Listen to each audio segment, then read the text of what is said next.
இயக்க விதிகள். இன்னைக்கு இயக்க விதிகள் பற்றி பார்க்க போறோம். இயக்கம்னா என்ன? நீ ஸ்கூல்ல இருந்து வீட்டுக்கு 20 நிமிடத்துல செல்ற. ஸ்கூலில் இருந்து வீட்டுக்கு இடப்பெயர்ச்சி அடைகின்றாய். இப்ப நேரத்தை பொறுத்து ஒரு பொருளில் அடையும் இடப்பெயர்ச்சி இயக்கம் என்று அழைக்கப்படுகின்றது. எந்திரவியல் என்றால் என்ன? விசையினால் ஒரு பொருளின் மீது ஏற்படும் விளைவுகளை பற்றி படிக்கக்கூடிய அறிவியல் எந்திரவியல் என்று அழைக்கப்படுகிறது. அதாவது எந்திரங்களை பற்றி படிக்கக்கூடிய அறிவியல் எந்திரவியல் என்று அழைக்கப்படுகிறது. இந்த எந்திரவியல்ல 2 முக்கியமான பிரிவுகள் இருக்கு. ஒண்ணு நிலையியல், இன்னொன்னு இயங்கியல். நிலையியல்ல ஓய்வு நிலையில் உள்ள பொருட்களில் மீது ஏற்படும் விளைவுகளை பற்றி படிக்கக்கூடிய அறிவியலுக்கு நிலையியல் என்று பெயர்.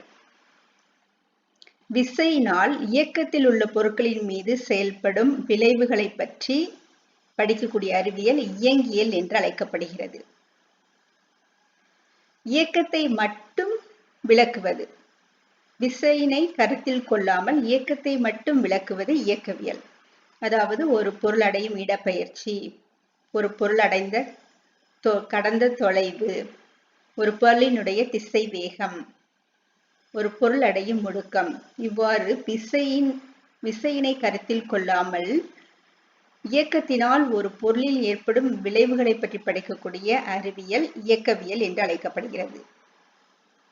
இயக்க விசையியல், இயக்கத்தையும் விசையையும் சேர்த்து படிக்கக்கூடிய அறிவியலுக்கு இயக்க விசையியல் என்று பெயர்.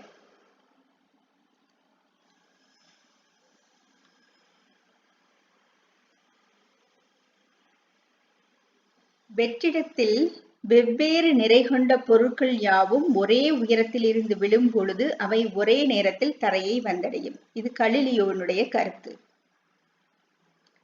கலிலியோ நிலைமம் பற்றி கூறியிருக்கிறாரு. நிலைமம் பற்றி அடுத்து பார்ப்போம்.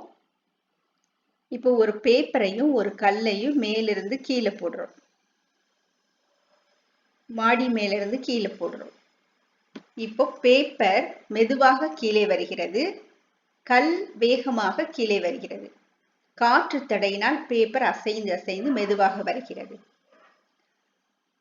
இதே கல்லையும் பேப்பரையும் வெற்றிடத்தில் நாம் போடும் பொழுது இரண்டும் ஒரே நேரத்தில் தரையை வந்தடைகின்றது. வெற்றிடத்தில் ஒரே நேரத்தில் தரையை வந்தடைவதற்கு காரணம் என்ன? எந்த ஒரு புறவிசையோ புறவிசை அதன் மீது செயல்படவில்லை, எந்த ஒரு தடையும் அதன் மீது செயல்படவில்லை. அடுத்தது நிலைமம். நிலைமம் என்றால் என்ன? நிலைமம் ஒரு பொருளின் நிறையை சார்ந்தது. ஒரு பொருள் பெரிய பொருளாக இருந்தால் அந்த பொருளின் நிலைமம் அதிகமாக இருக்கும். அதாவது நிறை அதிகமாக உள்ள பொருள் அதிக நிலைமத்தை கொண்டிருக்கும், நிறை குறைவாக கொண்டுள்ள பொருள் குறைவான நிலைமத்தை கொண்டிருக்கும். இதுக்கு நாம் ஒரு சோதனையை பார்ப்போம். இப்போ ஒரு டம்ளர் எடுத்துக்கிறோம். நீங்க வீட்டுல செஞ்சு பாருங்க. இந்த டம்ளருக்கு மேல ஒரு அட்டையை வைக்கிறோம். அட்டைக்கு மேல ஒரு தீப்பெட்டியை வைத்து அந்த தீப்பெட்டிக்கு மேல ஒரு கல்லை வைக்கிறோம். நாம அட்டையை வேகமாக இழுக்கின்றோம். தீப்பெட்டி சிறிது தூரம் சென்று விழுகின்றது, கல் டம்ளருக்குள் விழுகின்றது.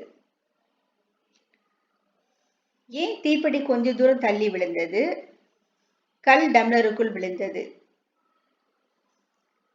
கல்லின் நிறை தீப்பெட்டியின் நிறையை விட அதிகம், அதனால் அதிக நிலைமத்தை கொண்டிருக்கிறது. நாம் விசையை அட்டையின் மீது மட்டுமே கொடுக்கின்றோம், தீப்பெட்டியின் மீதும் கொடுக்கவில்லை, தீப்பெட்டியின் மீது இருந்த கல்லின் மீதும் கொடுக்கவில்லை. உராய்வு விசையின் காரணமாக தீப்பெட்டி சிறிது தூரம் சென்று விழுகிறது. அதிக நிலைமம் கொண்ட கல் டம்ளருக்குள் விழுகிறது. இப்போ ஒரு பொருளின் நிலைமம் அதன் நிறையை சார்ந்தது. நிலைமம் என்றால் என்ன? இப்போ டேபிள் மேல ஒரு புத்தகம் வைத்திருக்கிறோம். அந்த புத்தகத்தை நாம தூக்கி நகர்த்தாத வரை அந்த புத்தகம் அந்த டேபிள்லே தான் இருக்கும். இப்போ ஓய்வு நிலையில் இருக்கக்கூடிய ஒரு பொருள் ஓய்வு நிலையிலேயே இருக்கிறது. புற விசை ஒன்று செயல்படாத வரை ஓய்வு நிலையில் உள்ள ஒரு பொருள் ஓய்வு நிலையிலேயே இருக்கிறது. இப்போ கோள் பூமியை சந்திரன் சுற்றி வருகின்றது, சூரியனை பூமி சுற்றி வருகின்றது. இவை தொடர்ந்து சுற்றி கொண்டே இருக்கின்றன, எப்பொழுது நிற்பதே இல்லை. ஏன் இந்த இயக்கம் தடையின்றி நிகழ்கிறது? அங்கு உராய்வு விசை கிடையாது, வெற்றிடமாக உள்ளது. அதனால தொடர்ந்து அவை சுற்றி கொண்டே இருக்கின்றன. புறவிசை ஒன்று செயல்படவில்லை, அதனால தொடர்ந்து இயக்கத்தில் உள்ள கோள்கள் இயங்கிக் கொண்டே இருக்கின்றன. இவ்வாறு ஓய்வு நிலையில் உள்ள ஒரு பொருளின் ஓய்வு நிலையையோ அல்லது நேர்கோட்டில் இயங்கிக் கொண்டிருக்கக்கூடிய இயக்க நிலையையோ மாற்றுவதை எதிர்க்கும் தன்மை நிலைமம் என்று அழைக்கப்படுகின்றது.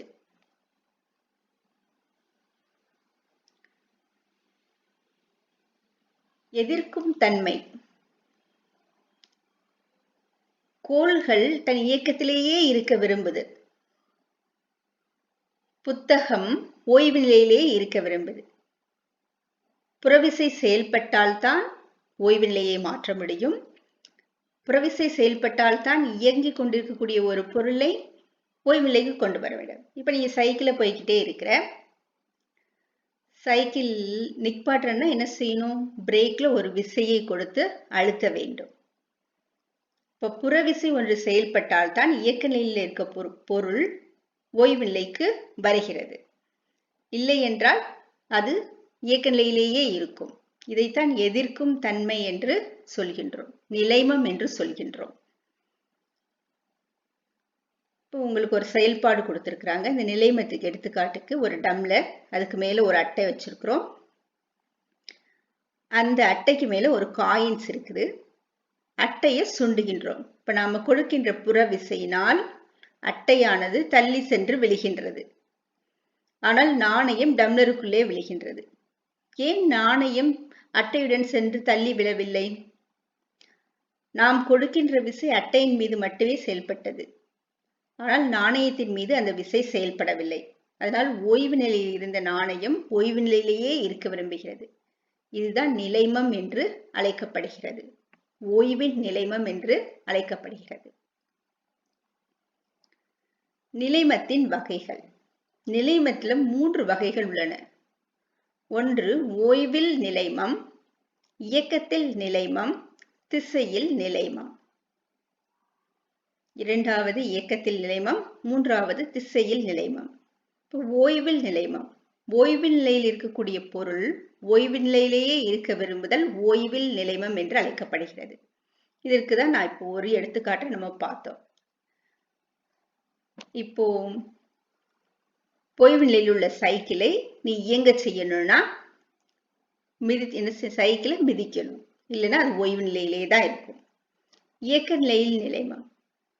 நீ சைக்கிள போய்கிட்டே இருக்கிற, புறவிசை ஒன்றை கொடுத்து பிரேக்கு கொடுத்து நீ நிப்பாட்டாத வரை சைக்கிள் இயங்கிக் கொண்டே இருக்கிறது.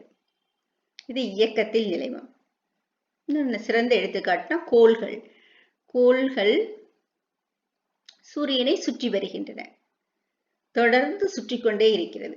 ஏனென்றால் அதன் மீது புறவிசை எதுவும் செயல்படவில்லை. அதனால அதனுடைய இயக்க நிலையை அது மாற்றிக்கொள்ள விரும்புவதில்லை. இது இயக்கத்தில் நிலைமம் என்று அழைக்கப்படுகிறது. அடுத்தது திசையில் நிலைமம். இப்போ நீங்க பஸ்ல போய்கிட்டே இருக்கிறீங்க, அப்போ ஒரு வளைவு வருது. பஸ் வேகமா போய் அந்த வளைவுல திரும்புது. திரும்பும் போது பஸ் ஒரு பக்கமாக சாய்கின்றது. அதாவது எந்த திசையில் திரும்புகின்றதோ அந்த திசையில் சாய்கிறது. நாம என்ன செய்கிறோம்? சீட்ல உள்ள கம்பியை பிடிச்சிட்டு எதிர் திசையில் சாய்கின்றோம். ஏன் எதிர் திசையில சாயிறோம்? நாம பஸ்ஸில் ஓய்வு நிலையில் இருக்கிறோம். பஸ்ஸுக்கு டிரைவர் ஒரு விசையை கொடுத்து அதை திருப்புகின்றார்.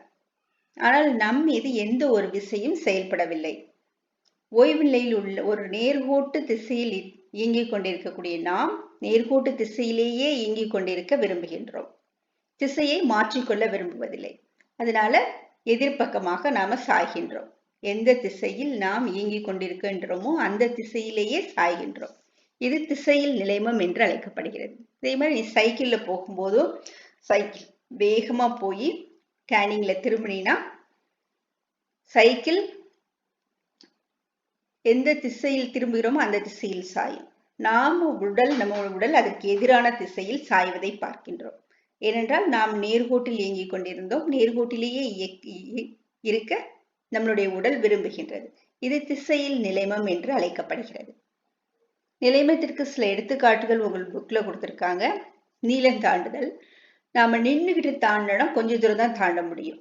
ஏன்னா நம்மளுடைய உடல் ஓய்வு நிலையில இருக்கு. இயக்க நிலையில வர்றதுக்கு கொஞ்சம் நேரம் ஆகுது. அதிகமான விசையை நாம செலுத்த வேண்டியிருக்கு. இது நாம கொஞ்சம் தூரம் ஓடி வந்து தாண்டினோம்னா நீண்ட தூரம் தாண்ட முடிகிறது. ஏன்னா இயக்கத்திலேயே இருக்கிறோம். திரும்பவும் நம்ம ஒரு இயக்கத்தை கொடுத்து தாண்டுகின்றோம். அப்ப எளிமையாக நீண்ட தூரம் தாண்ட முடிகின்றது.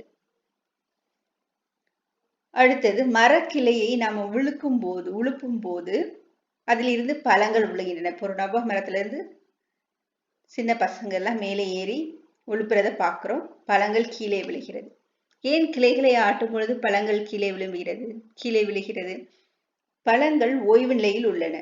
கிளைகளுக்கு நாம் ஒரு இயக்கத்தை கொடுக்கிறோம். அதனால கிளைகள் இயங்குகிறது. ஆனால் ஓய்வு நிலையில் இருந்த பழம் ஓய்வு நிலையிலேயே இருக்க விரும்புவதால் அதனுடைய காம்பை விட்டு பிரிந்து கீழே விழுகின்றது. அடுத்தது நேர்கோட்டு உந்தம். இப்போ ஒரு கிரிக்கெட் பந்து இருக்குது, ஒரு பூப்பந்து இருக்குது. கிரிக்கெட் பந்தை வச்சு உன் மேல ஏறிடும். அடுத்து பூப்பந்தை வச்சு உன் மேல ஏறிடும். எது அதிக வலியை கொடுக்கும்? கிரிக்கெட் பந்து தான் அதிக வலியை கொடுக்கும். ஏன் கிரிக்கெட் பந்து அதிக வலியை கொடுக்கிறது? கிரிக்கெட் பந்து அதிக நிறை கொண்டது, பூப்பந்து குறைவான நிறையை கொண்டது. அடுத்து பூப்பந்தை மட்டும் எடுத்துக்கிட்டோம். பூப்பந்தை வேகமா எறிகிறோம் உன் மேல. அடுத்து மெதுவா ஒருக்கா தூக்கி போடுறோம். எப்ப அதிகமாக வலிக்கும்? வேகமாக தூக்கி எறியும் பொழுது அதிக வலியை உணர்கின்றாய். அப்போ ஒரு பொருளினால் ஏற்படும் தாக்கமானது ஒரு பொருளினுடைய நிறை மற்றும் திசை வேகத்தை பொறுத்தது. இந்த நிறை மற்றும் திசை வேகத்தின் பெருக்கற் பலன் உந்தம் என்று அழைக்கப்படுகின்றது. திசை வேகத்திற்கு திசை உண்டு. அப்போ உந்தத்துக்கும் திசை உண்டு. திசை உடைய அளவீடுகள் எல்லாம் வெக்டார் அளவுகள் என்று அழைக்கப்படுகின்றன. எனவே உந்தம் ஒரு வெக்டார் அளவாகும். உந்தம் P = நிறை என்ற திசை வேகம். உந்தத்திற்கான குறியீடு P, நிறைக்கான குறியீடு M, திசைவேகத்திற்கான குறியீடு V. P = mv. இப்ப அலகு நம்ம கண்டுபிடிக்கணும். இந்த உந்தத்தை எந்த அலகினால் நாம் அளவிடுகின்றோம்? இப்ப நிறையை அளக்க பயன்படும் அலகு கிலோகிராம். திசை வேகத்தை அளக்க பயன்படும் அலகு மீட்டர் வினாடி பவர் -1. அப்போ உந்தத்தின் அலகு கிலோகிராம் மீட்டர் வினாடி பவர் -1. இதே SI அலகு முறையில் உந்தத்தின் அலகு கிலோகிராம் மீட்டர் வினாடி பவர் -1. CGS முறையில உந்தத்தின் அலகு கிலோகிராம் சென்டிமீட்டர் வினாடி பவர் -1. நிறையின் அலகு CGS முறையில கிராம், திசைவேகத்தின் அலகு சென்டிமீட்டர் வினாடி பவர் -1. அதனால உந்தத்தின் அலகு CGS முறையில் கிராம் சென்டிமீட்டர் வினாடி பவர் -1. அடுத்தது நியூட்டனின் இயக்க விதிகள். 3 விதமான இயக்க விதிகள் இருக்கிறது. நியூட்டனின் முதல் விதி, நியூட்டனின் இரண்டாவது விதி, நியூட்டனின் மூன்றாவது விதி. நியூட்டனின் முதல் விதிக்கு இன்னொரு பேரு நிலைம விதி. நிலைமத்தை அடிப்படையாக கொண்டு இந்த விதி உருவாக்கப்பட்டதால் இதற்கு நிலைம விதி என்று பெயர். புறவிசை ஒன்று செயல்படாத வரை ஒரு பொருள் தனது ஓய்வு நிலையையோ அல்லது சீராக இயங்கிக் கொண்டிருக்கும் நேர்கோட்டு நிலையிலேயோ தொடர்ந்து இருக்கும். இதுதான் நியூட்டனின் முதல் விதி. ஏற்கனவே நாம எடுத்துக்காட்டு பார்த்துட்டோம். மேஜையில் வைக்கப்பட்ட புத்தகம், நகர்த்தப்படாத வரை ஓய்வு நிலையிலே இருக்கும். தொடர்ந்து இயங்கிக் கொண்டிருக்கக்கூடிய கோள்கள் புறவிசை எதுவும் செயல்படாததால் சீராக இயங்கிக் கொண்டே இருக்கின்றன. இதுதான் முதல் விதி என்று அழைக்கின்றோம். நியூட்டனின் முதல் விதி என்று அழைக்கப்படுகிறது. அடுத்தது விசை. விசை என்றால் என்ன? சைக்கிள்ல மிதிச்சாதான் சைக்கிள் ஓய்வு நிலையிலிருந்து இயக்க நிலைக்கு செல்லும். பிரேக்க பிடிச்சாதான் சைக்கிள் இயக்க நிலையிலிருந்து ஓய்வு நிலைக்கு வரும். ஓடிக்கொண்டிருக்கக்கூடிய பேருந்து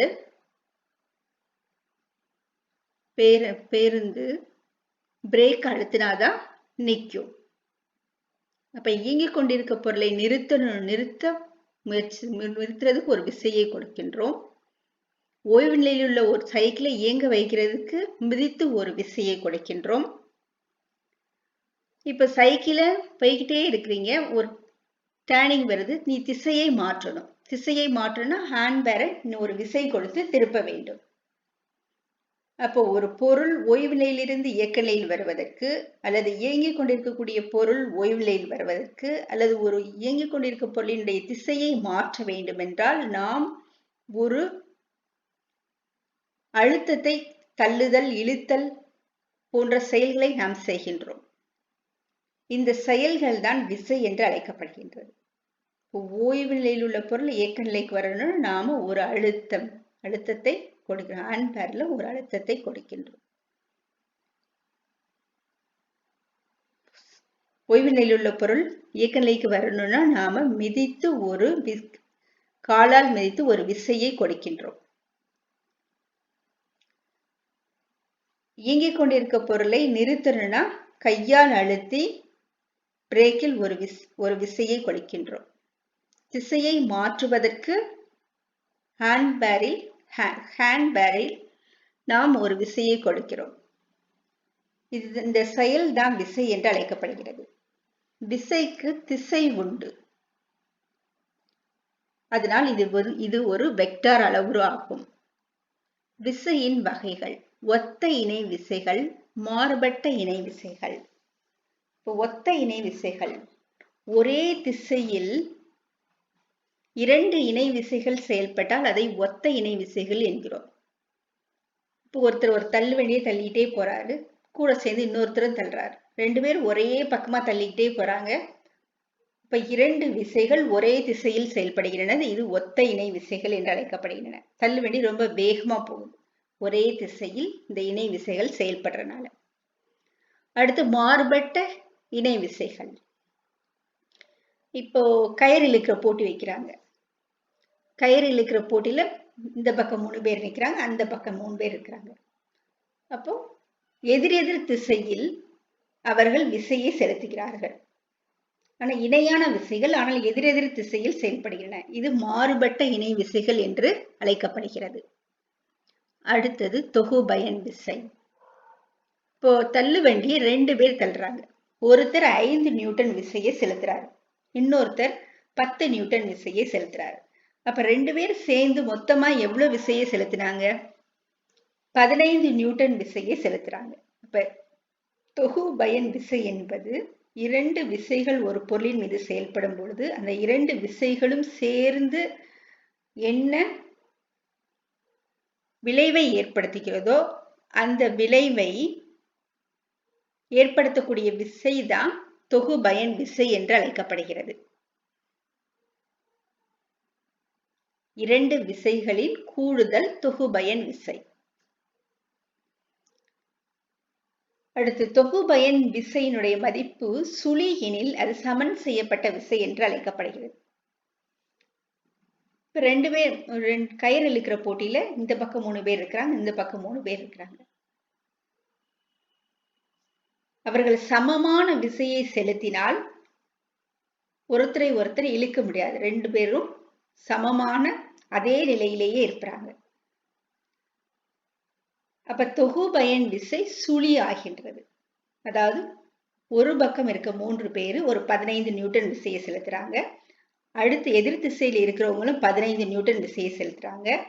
அப்ப எதிர் திசையில் செயல்படுறதுனால ஒரு விசை மற்றொரு விசையை சமன் செய்து விடுகிறது. தொகு பயன் விசை 15 மைனஸ் 15 ஈக்குவல் டு 0 நியூட்டன். இப்ப தொகு பயன் விசை சுழி ஆகும் பொழுது அது சமன் செய்யப்பட்ட விசை என்று அழைக்கப்படுகிறது. இப்ப சமன் செய்யப்படாத விசை, இப்போ ஒரு பக்கம் இருக்க 3 பேர்ல 2 பேர் பெரிய ஆளா இருக்கிறாங்க, இந்த பக்கம் 3 சின்ன குழந்தைகள் இருக்குது. எந்த பக்கம் கயர் போகும்?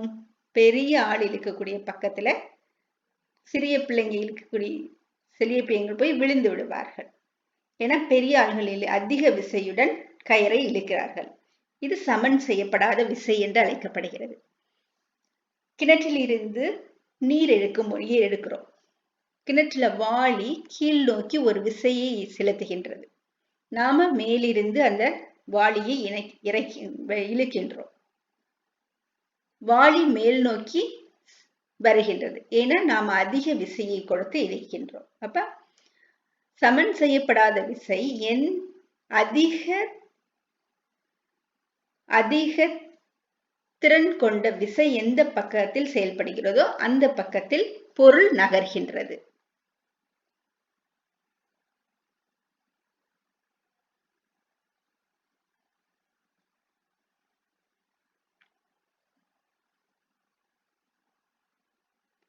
இப்போ ஒரு சீசா பலகை.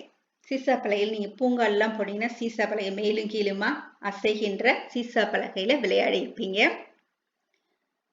இப்போ ஒரு பக்கம் 2 குழந்தைகள் உட்கார்ந்து இருக்கிறாங்க.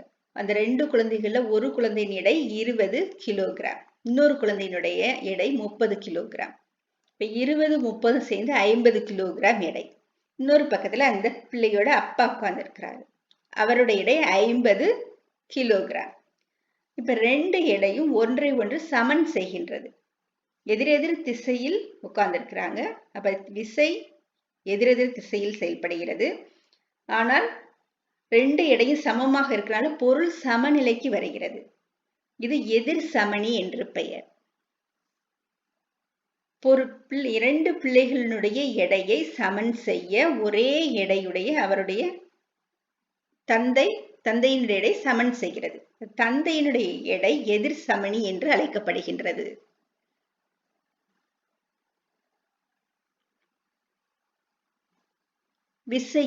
அடுத்தது விசையின் சுழற்று விளைவு. இப்ப நாம கதவு கைப்பிடியில ஒரு விசையை கொடுக்கிறோம். கதவு திறக்கின்றது. கதவு திறக்கும் போது கதவு சுழல்கின்றது. இப்போ ஒரு மேஜையை நாம தள்ளும் போது மேஜை நாம இப்ப வடக்கு திசை நோக்கி தள்ளினா வடக்கு திசை நோக்கி நகரும், தெற்கு திசை நோக்கி தள்ளினால் தெற்கு திசை நோக்கி நகரும். எந்த திசையில் விசை செயல்படுகிறதோ அந்த திசையில் பொருள் நகர்கிறது. அதனால்தான் விசைக்கு திசை உண்டு என்று சொல்றோம். ஆனா கதவினுடைய கைப்பிடியை பிடித்து நாம் திருப்பும் போது கதவு சுழல்கின்றது. கதவு நாம் எந்த திசையில் விசையை கொடுக்கிறோமோ அந்த திசையில் நகர்வதில்லை, சுழல்கின்றது. ஏன் கதவு சுழல்கின்றது? கதவு நிலையுடன் ஒரு கீலினால் இணைக்கப்பட்டு காணப்படுகிறது. ஹிஞ்ச் ஜாயிண்ட் கீலினால் இணைக்கப்பட்டு காணப்படுகின்றது. அப்ப அந்த கீலினை பொறுத்து கதவானது சுழல்கின்றது. இதுதான் விசையின் சுழற்று விளைவு என்று அழைக்கப்படுகிறது. ஒரு பொருளின் மீது கொடுக்கக்கூடிய விசையானது அந்த பொருளை சுழலச் செய்தால் அதை விசையின் சுழற்று விளைவு என்கிறோம். இந்த சுழற்று விளைவை ஏற்படுத்தணும்னா அந்த பொருள் ஒரு அச்சுடன் இணைக்கப்பட்டு இருக்க வேண்டும். அதற்கு சுழல் அச்சு என்று பெயர். இப்ப இந்த அட்டவணையை பாருங்க. இந்த பாக்ஸின் மீது F1 F2 என்ற 2 விசை செயல்படுகிறது. 2 விசைகளும் இணையாக உள்ளன. ஒத்த இணை விசைகள். ஒத்த இணை விசைகளுடைய தொகு பயன் விசை என்பது 2 வினைகளின் சேர்த்த விசையானது F1 F2வின் கூடுதலுக்கு சமமாக இருக்கும். அடுத்து 2வது படத்தை பாருங்க. இந்த பாக்ஸின் மீது F1 விசை ஒரு திசையிலிருந்து செயல்படுகிறது, F2 விசை மற்றொரு திசையிலிருந்து செயல்படுகின்றது. இப்ப 2 விசைகளும் எதிரெதிர் திசையில் செயல்படுகின்றன. இப்ப பாக்ஸ் எந்த பக்கம் நகரும்? எந்த பக்கத்தில் இருக்கக்கூடிய விசை அதிகமாக இருக்கிறதோ அந்த திசையில் நகரும். இப்ப கயிறு இழுக்கும் போட்டியில பெரிய ஆள் எந்த பக்கம் இருந்தாங்களோ அந்த பக்கம் சிறிய குழந்தைகள் எல்லாம் சென்று விழுந்தனன்னு பார்த்தோம். அப்ப எந்த பக்க விசை அதிகமாக இருக்கிறதோ அந்த திசையில் பொருள் நகர்கிறது.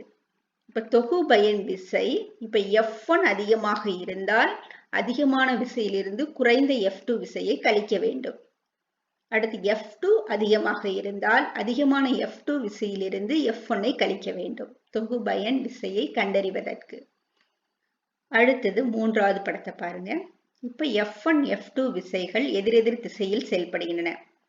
ஆனா ரெண்டு சமமான விசைகள். F1ல இருந்து F2வை கழிச்சோம்னா தொகுபயன் விசை 0 ஆகிறது.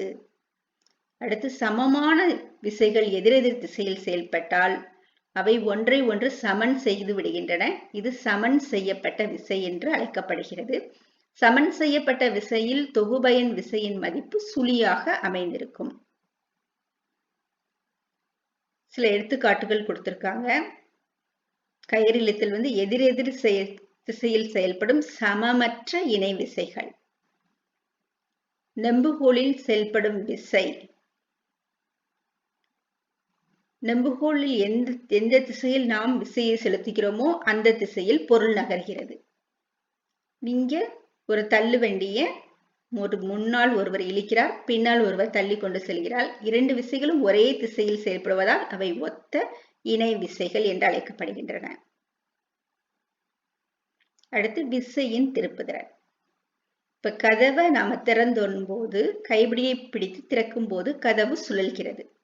அதே மாதிரி ஒரு நட்டினை நாம ஸ்பேனர் வச்சு திருக்கும் பொழுது நட்டு சுழல்கிறது. இப்ப விசையை செலுத்தி நாம் பொருளை சுழல செய்கின்றோம். இது விசையின் சுழற்று விளைவு என்று அழைக்கப்படுகிறது. விசையின் சுழற்று விளைவை நாம் கண்டுபிடிக்கணும்னா விசையின் திருப்பு திறனை நாம் கண்டறிய வேண்டும். விசையின் திருப்பு திறனை கண்டுபிடிப்பதற்கான வாய்ப்பாடு T = F × D. F என்பது நாம் பொருளை சுழற்றுவதற்காக செலுத்தும் விசை. D என்பது ஒரு பொருள் சுழற்று விளைவை ஏற்படுத்த வேண்டுமென்றால் ஒரு சுழல் அச்சில் அது சுழல வேண்டும். இப்ப சுழல் அச்சுக்கும் நாம் செலுத்துகின்ற விசைக்கும் இடையே உள்ள செங்குத்து தொலைவு D என்று அழைக்கப்படுகிறது. நட்டினுடைய மைய பகுதி சுழல் அச்சு. இந்த சுழல் அச்சிலிருந்து F என்ற விசை நாம் கையினால் கொடுக்கின்றோம். இந்த F என்ற விசை செயல்படுகின்ற திசை, இரண்டுக்கும் இடையே உள்ள செங்குத்து தொலைவு D என்று அழைக்கப்படுகின்றது. இந்த விசை மற்றும் செங்குத்து தொலைவினுடைய பெருக்கல் பலன் விசையின் திருப்புதிறன் ஆகும். விசைக்கு திசை உண்டு, அப்ப விசையின் திருப்புதிறனுக்கும் விசை உண்டு. விசையின் திருப்புதிறன் ஒரு வெக்டார் அளவாகும். இப்போ விசையின் திருப்புதிறனின் அலகு கண்டுபிடிக்கணும். இப்போ விசைக்கான அலகு நியூட்டன். D என்பது செங்குத்து தொலைவு. தொலைவை நாம் மீட்டர் என்ற அலகினால் அழைக்கிறோம். அதனால விசையின் திருப்புதிறனின் அலகு நியூட்டன் மீட்டர், Nm.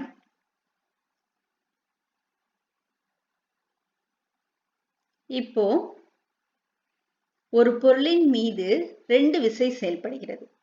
ரெண்டு விசைகளும் எதிரெதிர் திசையில இருக்குது. இப்ப எதிரெதிர் திசையில் இரு விசைகள் செயல்பட்டால் ரெண்டு சமமான விசைகளாக இருக்கிறது. அதிகமான விசை செயல்பட்டால் பொருள் அதிகமான விசையின் திசையில் சுழலும். இப்ப ரெண்டு சமமான விசைகளும், இரண்டு எதிரெதிர் திசையில் செயல்படும் விசைகளும் சமமாக இருந்தால் அதற்கு இரட்டை விசைகள் என்று பெயர், அல்லது இரட்டை என்று அழைக்கப்படுகிறது. இரட்டையினுடைய தொகுபயன் விசை சுழியாகும். ரெண்டு விசையும் எதிரெதிர் திசையில செயல்படுகிறது. ரெண்டு சமமான விசைகள், அதனால இரட்டையின் தொகுபயன் விசை சுழியாகிறது. இரட்டையின் தொகுபயன் விசை சுழியாவதால் இரட்டை சுழற்று விளைவினை ஏற்படுத்துகிறது.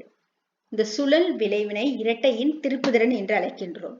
இப்ப எடுத்துக்காட்டா நம்ம பேனா மூடிய திறக்கணும். திறக்கிறதுக்கு என்ன செய்யறோம்? ஒரு கைட்ட பேனாவை கீழ்ப்பகுதியை பிடிச்சுக்கிறோம். மேல் பகுதியில பெருவிரலை ஒரு திசையில நகர்த்துறோம், மற்ற 4 விரல்களையும் ஒரு திசையில நகர்த்துறோம். ஒரு பெருவிரலை மட்டும் வச்சு உன்னால திறக்க முடியாது, மற்ற 4 விரல்களையும் வைத்து தனியாக உன்னால திறக்க முடியாது. பெருவிரல் ஒரு திசையில் விசையை செலுத்துகிறது, மற்ற 4 விரல்களும் எதிரான திசையில் ஒரு விசையை செலுத்துகிறது. இப்ப ரெண்டு எதிரெதிர் திசையில் இரு விசைகள் செயல்படுகின்றன.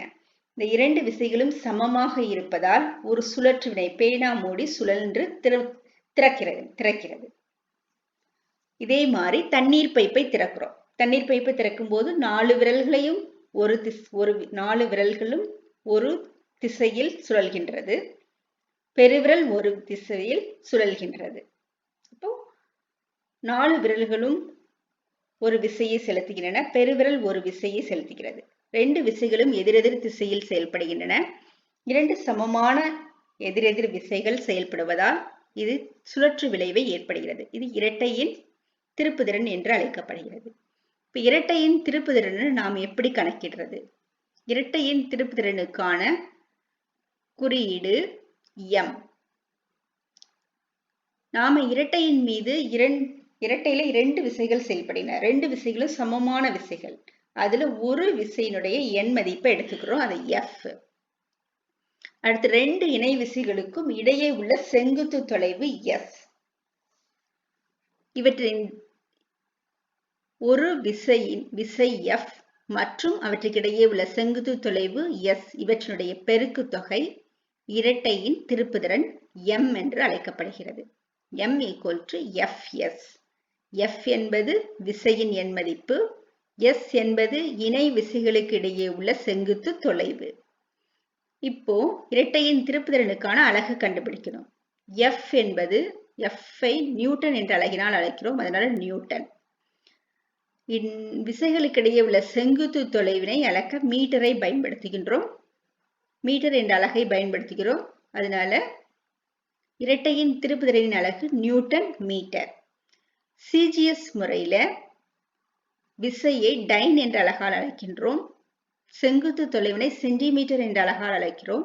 அதனால CGS முறையில் இரட்டையின் திருப்புதிறனின் அலகு டைன் சென்டிமீட்டர் ஆகும். விசைக்கு திசை உண்டு, அப்ப திருப்புதிறனுக்கும் திசை உண்டு. இது இரட்டையின் திருப்புதிறன் ஒரு வெக்டார் அளவாகும். இப்ப திருப்புதிறனின் திசை பொருளின் சுழற்சி வலஞ்சுழியாக இருப்பின் எதிர்குறியாகவும் இடஞ்சுழியாக இருப்பின் நேர்குறியாகவும் கொள்ளப்படுவது மரபு ஆகும். இப்போ பொருள்ல பேனாவை நாம திறக்கும் போது பேனா ஒரு திசையில் சுழல்கிறது. இப்போ வலப்பக்கமாக சுழல்கிறது பேனாவை திறக்கும் போது. அது வலஞ்சுழி திருப்புதிறன் என்று அழைக்கப்படுகிறது. வலஞ்சுழி திருப்புதிறனின் எண் மதிப்பிற்கு முன்னால மைனஸ் குறியிடணும், எதிர்குறியிட வேண்டும். பேனாவை மூடும் போது இடது பக்கமாக நாம திருப்புறோம், அப்ப இடம் சுழியாக திரும்புகிறது. அப்போ எண் மதிப்புக்கு முன்னால பிளஸ் குறியிட வேண்டும். வலம் சுழி திருப்புதிறனை எதிர்குறியில் குறிப்பிட வேண்டும், இடம் சுழி திருப்புதிறனை நேர்குறியில் குறிப்பிட வேண்டும்.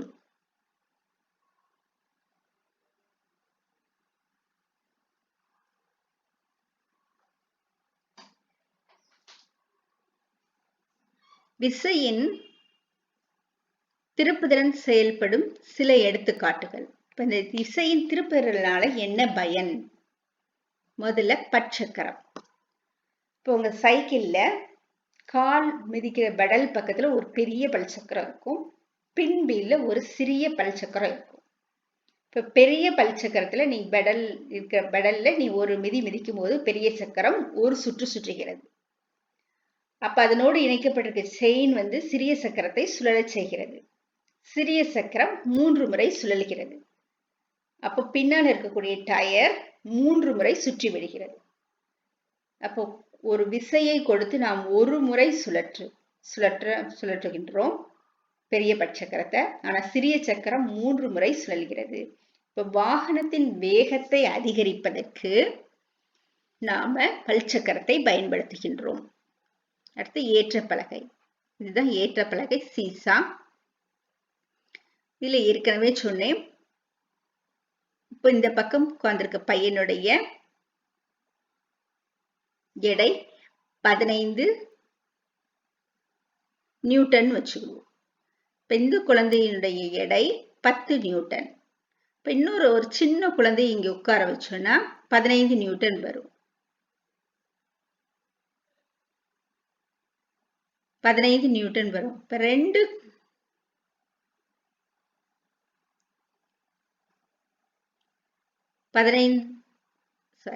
இப்ப இந்த குழந்தையினுடைய எடை 15 நியூட்டன், இந்த குழந்தையினுடைய எடை 10 நியூட்டன். ஆனா 2 பேரும் மேலும் கீழுமாக சமமாக விளையாட முடிகிறது. எப்படி விளையாட முடிகிறது? இந்த குழந்தை தள்ளி ஓரத்துல உட்காரணும். எடை குறைவான குழந்தை மிக அருகில் உட்காரணும். இந்த அச்சுக்கு மிக அருகில் உட்கார்ந்தா ஒன்றை ஒன்று அவை சமன் செய்கின்றன. எடை அதிகமான பையனை எடை குறைவான இந்த குழந்தையால் முன்னால் தள்ளி உட்காரும் பொழுது தூக்க வழிவகுக்கிறது. இது திருப்புத்திறன் தத்துவத்தின் அடிப்படையில் செயல்படுகிறது. திருப்புத்திறன் தத்துவத்தை நாம அப்புறமா பார்ப்போம்.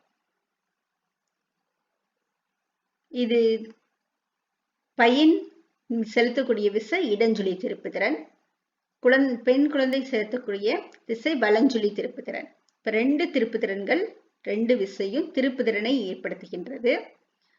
பெரிய பையனை எடை குறைவான குழந்தையினால் தூக்க வழிவகுக்கின்றது. குழந்தை முன்னால் தள்ளி உட்கார்ந்து விளையாடணும். அடுத்து திருப்பு சக்கரம். திருப்பு சக்கரம் இப்போ கார்ல பஸ்ல எல்லாம் முன்னால டிரைவர் முன்னால ஒரு வீல் இருக்கும், அதுதான் திருப்பு சக்கரம், ஸ்டியரிங் வீலு. ஒரு வளைவு வரும்போது திரும்பனா ஸ்டியரிங் வீலை திருப்பணும். இந்த ஸ்டியரிங் வீலுக்கு கீழே அடிப்பகுதியில பல்சக்கரம் இணைக்கப்பட்டிருக்கும். இந்த பல்சக்கரங்கள் திசையை மாற்றுவதற்கு பயன்படுகின்றன. இதற்கு திருப்பு சக்கரம் என்று பெயர். இப்ப விசையின் ஒரு விசையை கொடுத்து பற்சக்கரங்களை பயன்படுத்தி விசையின் திசையை மாற்றி நாம் பெரிய பஸ்ஸையோ அல்லது லாரியையோ மிக எளிமையாக திருப்ப முடிகின்றது. இப்ப மிக அதிக எடை கொண்ட பேருந்து மற்றும் லாரி போன்றவைகளை திருப்புவதற்கு திருப்பு சக்கரம் பயன்படுகிறது. இங்கு விசையின் திருப்புதிறன் பயன்படுகின்றது. திருப்புதிறனின் தத்துவம். சமநிலையில் உள்ள பொருள். இப்ப சீசா பலகை மாதிரி இந்த படம் இருக்குதா, இங்க ஒரு அச்சு இருக்குது, இந்த பக்கமும் இந்த பக்கமும் நீண்ட பலகை இருக்கின்றது. இப்ப இந்த பொருள் சமநிலையில் இருக்கிறது, சமநிலையில நேராக இருக்கிறது. சமநிலையில் உள்ள பொருள் ஒன்றின் மீது சம மதிப்புள்ள அல்லது சம மதிப்பற்ற, இங்க F1 விசையும் F2 விசையும் சமமாக இருக்கலாம், அல்லது F1 F2வின் விசைகள் சமமற்றதாக இருக்கலாம். எதிர் இணையாக செயல்படுகிறது. இப்ப இங்க F2 விசை வலஞ்சுழி திருப்புத்திறனை ஏற்படுத்துகிறது, F1 விசை இடஞ்சுழி திருப்புத்திறனை ஏற்படுத்துகிறது. அதனால எதிரெதிராக செயல்படுகின்றன. இந்த வடம் சுழி திருப்புத்திறனினுடைய கூட்டுத்தொகையானது இடம் சுழி திருப்புத்திறனின் கூட்டுத்தொகைக்கு சமமாக இருக்கும். அப்படி சமமாக இருந்தால்தான் பொருள் சமநிலையில் இருக்கும். இதான் திருப்புத்திறன் தத்துவம். வலம் சுழி திருப்புத்திறனின் கூட்டுத்தொகை இடம் சுழி திருப்புத்திறனின் கூட்டுத்தொகைக்கு சமமாக இருக்கும். இது சமமாக இருந்தால் பொருள் சமநிலையில் இருக்கும். இதுதான் திருப்புத்திறன் தத்துவம். எப்படி சமமாக இருக்கும்? இப்ப திருப்புத்திறன் விசையினுடைய திருப்புத்திறனை கண்டுபிடிப்பதற்கான வாய்ப்பாடு F×D. இப்ப முதல் விசை F1, அது மையப்புள்ளியிலிருந்து இருக்கக்கூடிய தொலைவு D1. அப்ப F1ஐயும் D1ஐயும் பெருக்கினா நமக்கு இடம் சுழி திருப்புத்திறன் கிடைக்கும். அடுத்து F2 விசையும் மையப்புள்ளியிலிருந்து மைய அச்சிலிருந்து F2 விசை செயல்படும் தொலைவு D2. இது ரெண்டையும் பெருக்கினா இடஞ்சுழி திருப்புத்திறன் கிடைக்கும். இப்போ இந்த பலகை சமநிலையில் உள்ளது, நேராக கிடைமட்டமாக இருக்கிறது, சமநிலையில் இருக்கிறது. அப்ப வலம் சுழி திருப்புத்திறனும் இடம் சுழி திருப்புத்திறனும் சமமாக இருக்க வேண்டும். இப்ப F1×D1 = F2×D2. இதுதான் திருப்புத்திறன் தத்துவம்.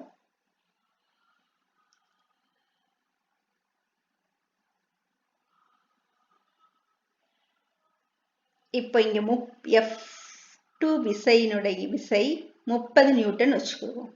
டி வந்து 2 மீட்டர்னு வச்சுக்குவோம். 2ஐயும் 30ஐயும் பெருக்கினா 60 நியூட்டன் மீட்டர் வரும். இப்ப இந்த பக்கத்துல இருக்கக்கூடிய விசை இங்க 2 மீட்டர், இங்க 30, இங்க D1 வந்து 2 மீட்டர்னு வச்சுக்குவோம். 2 மீட்டர். இங்க F1 வந்து 30 நியூட்டன் விசை. 2ஐயும் 30ஐயும் பெருக்கினா 60 நியூட்டன். இங்க D2 வந்து 3 மீட்டர்னு வச்சுக்குவோம். இங்க F2 வந்து 20 நியூட்டன். 3ஐயும் 20ஐயும் பெருக்கினா 60 நியூட்டன்.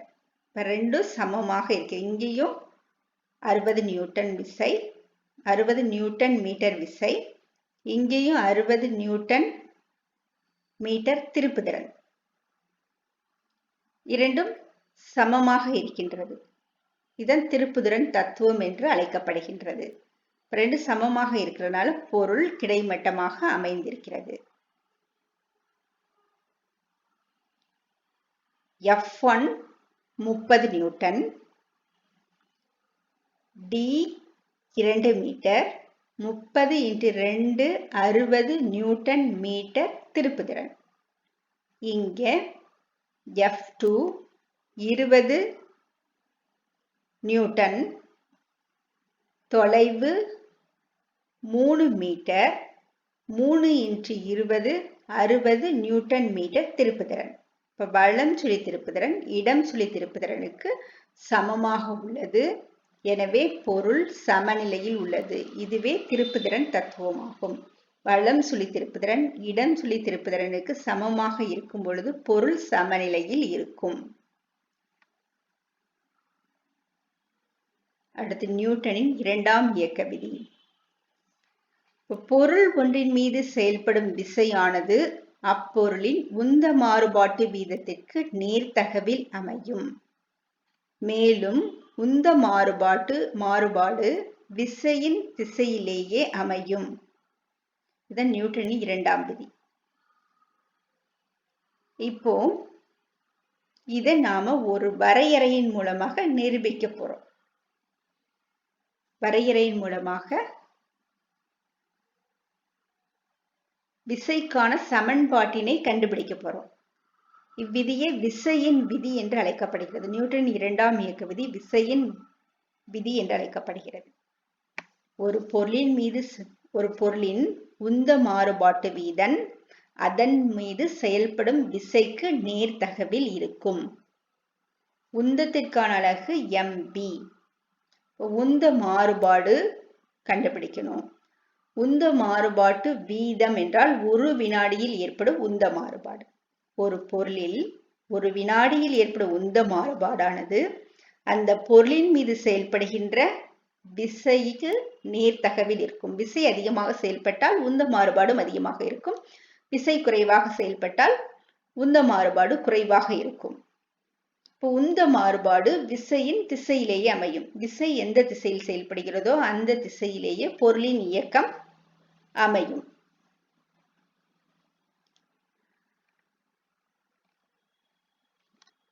இப்ப நியூட்டனின் இரண்டாம் இயக்க விதியிலிருந்து விசைக்கான சமன்பாட்டை வரையறுக்க போறோம். இப்ப M நிறை கொண்ட ஒரு பொருள் எடுத்திருக்கிறோம். அந்த பொருளினுடைய ஆரம்ப திசை வேகம் u. t வினாடிகளுக்கு பிறகு F என்ற ஒரு சமன் செய்யப்படாத புறவிசையை நாம செலுத்துறோம். அதனால அதனுடைய திசை வேகம் v ஆக மாறுகிறது. அதாவது இப்போ ஒரு பேருந்து 30 கிலோமீட்டர் வேகத்துல சென்று கொண்டிருக்கிறது. பேருந்தினுடைய நிறை வந்து M. அதனுடைய ஆரம்ப திசை வேகம் 30 கிலோமீட்டர். ஆக்சிலரேட்டரை கியர் போடுறாரு.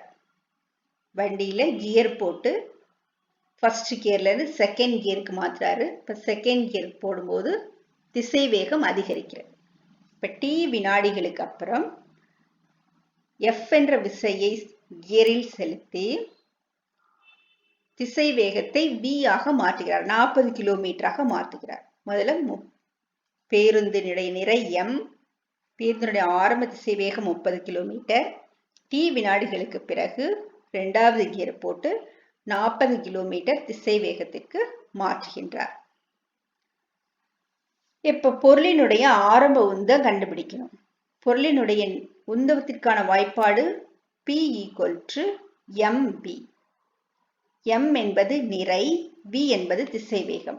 பொருளின் நிறை m, ஆரம்ப திசைவேகம் u. எனவே ஆரம்ப உந்தம் pi. I என்பது இனிஷியல் உந்தம், அதனால I என்ற குறியீடு. தொடக்கத்தை இனிஷியல் சொல்றோம்.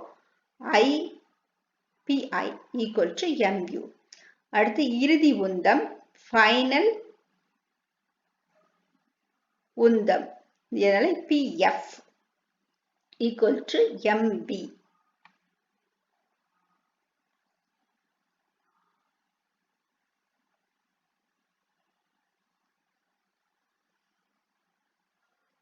உந்த மாறுபாடு கண்டுபிடிக்கணும். உந்த மாறுபாடு டெல்டா P = இறுதி உந்தம் மைனஸ் ஆரம்ப உந்தம். இறுதி உந்தம் mv, ஆரம்ப உந்தம் mu. நியூட்டனுடைய இரண்டாம் இயக்க விதிப்படி ஒரு பொருளின் மீது செயல்படும் விசையானது அதன் உந்த மாறுபாட்டு வீதத்திற்கு நேர்தகவில் அமையும். இப்போ உந்த மாறுபாடு கண்டுபிடிச்சிட்டோம், mv மைனஸ் mu. வீதம் என்றால் ஒரு வினாடியில் ஏற்படும் மாற்றம். ஒரு வினாடியில் ஏற்படும் மாற்றம் கண்டுபிடிக்கணும், காலத்தால நாம உந்த மாற்றத்தை வகுக்கணும். அதனால f proportional to உந்த மாற்றம் by காலம். f proportional to உந்த மாறுபாடு mv மைனஸ் mu. அதை இங்க பிரதியிட்டு இருக்கோம். காலத்திற்கான குறியீடு t. இப்போ ப்ரொபோஷனல்னா நேர் விகித தொடர்பு என்று பெயர். விகித தொடர்பு, ஒரு விகித தொடர்பினை நாம் சமன்பாடாக மாற்றும் பொழுது அதுக்கு முன்னால ஒரு மாறிலியை சேர்க்கணும். இங்கே நாம சேர்க்கிற மாறிலி k. இப்போ f = k m into v minus u by t. இப்போ k இனுடைய மதிப்பு 1. k ஒரு விகித மாறிலி, இந்த k இன் மதிப்பு 1. அதனால 1 வச்சு எந்த ஒரு நம்பரை பெருக்கினாலும் அதே நம்பர் தான் வரும். அதனால இங்க என்ன எழுதியிருக்கிறோம், f = mv minus mu by t போட்டிருக்கோம். இப்போ இத m வெளியே எடுக்கிறோம். ரெண்டுலையும் சமமா m இருக்கு, அதனால m வெளியே எடுத்திருக்கிறோம். v மைனஸ் u, இந்த சமன்பாடு உங்க புக்ல இல்ல, இதை எழுதிக்கோங்க பக்கத்துல. m into v minus u by t. இப்ப இந்த v minus u by t நீங்க 9thலே படிச்சிருக்கீங்க.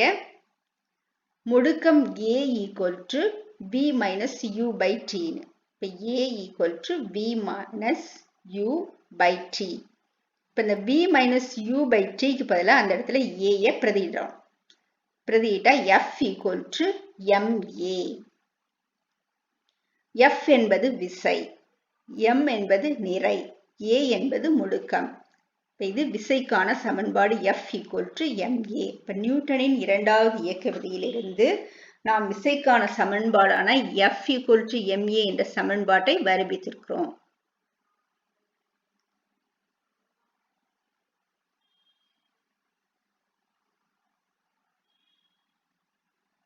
விசை முடுக்கத்தினை ஏற்படுத்துகிறது.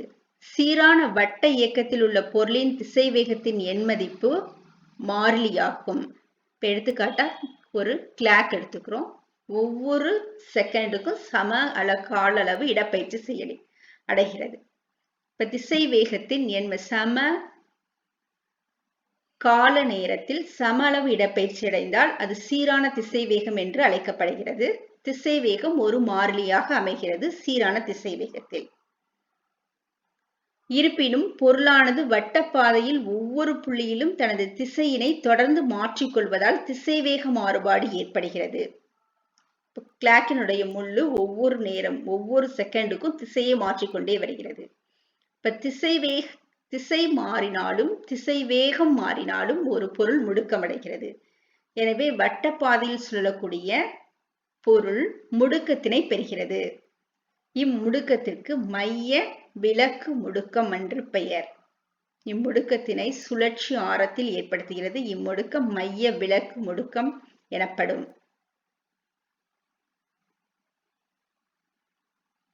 இம்முடுக்கம் உருவாக காரணமான விசை மைய விலக்கு விசை என்று அழைக்கப்படுகிறது. இந்த விசை எங்கிருந்து வந்தது? பேட்டரி போட்டோம்னா பேட்டரியிலிருந்து கெமிக்கல் வேதி ஆற்றலானது இயக்க ஆற்றலாக மாற்றப்படுகிறது. அந்த இயக்க ஆற்றலுக்குரிய விசையினால் முள் இயங்குகின்றது.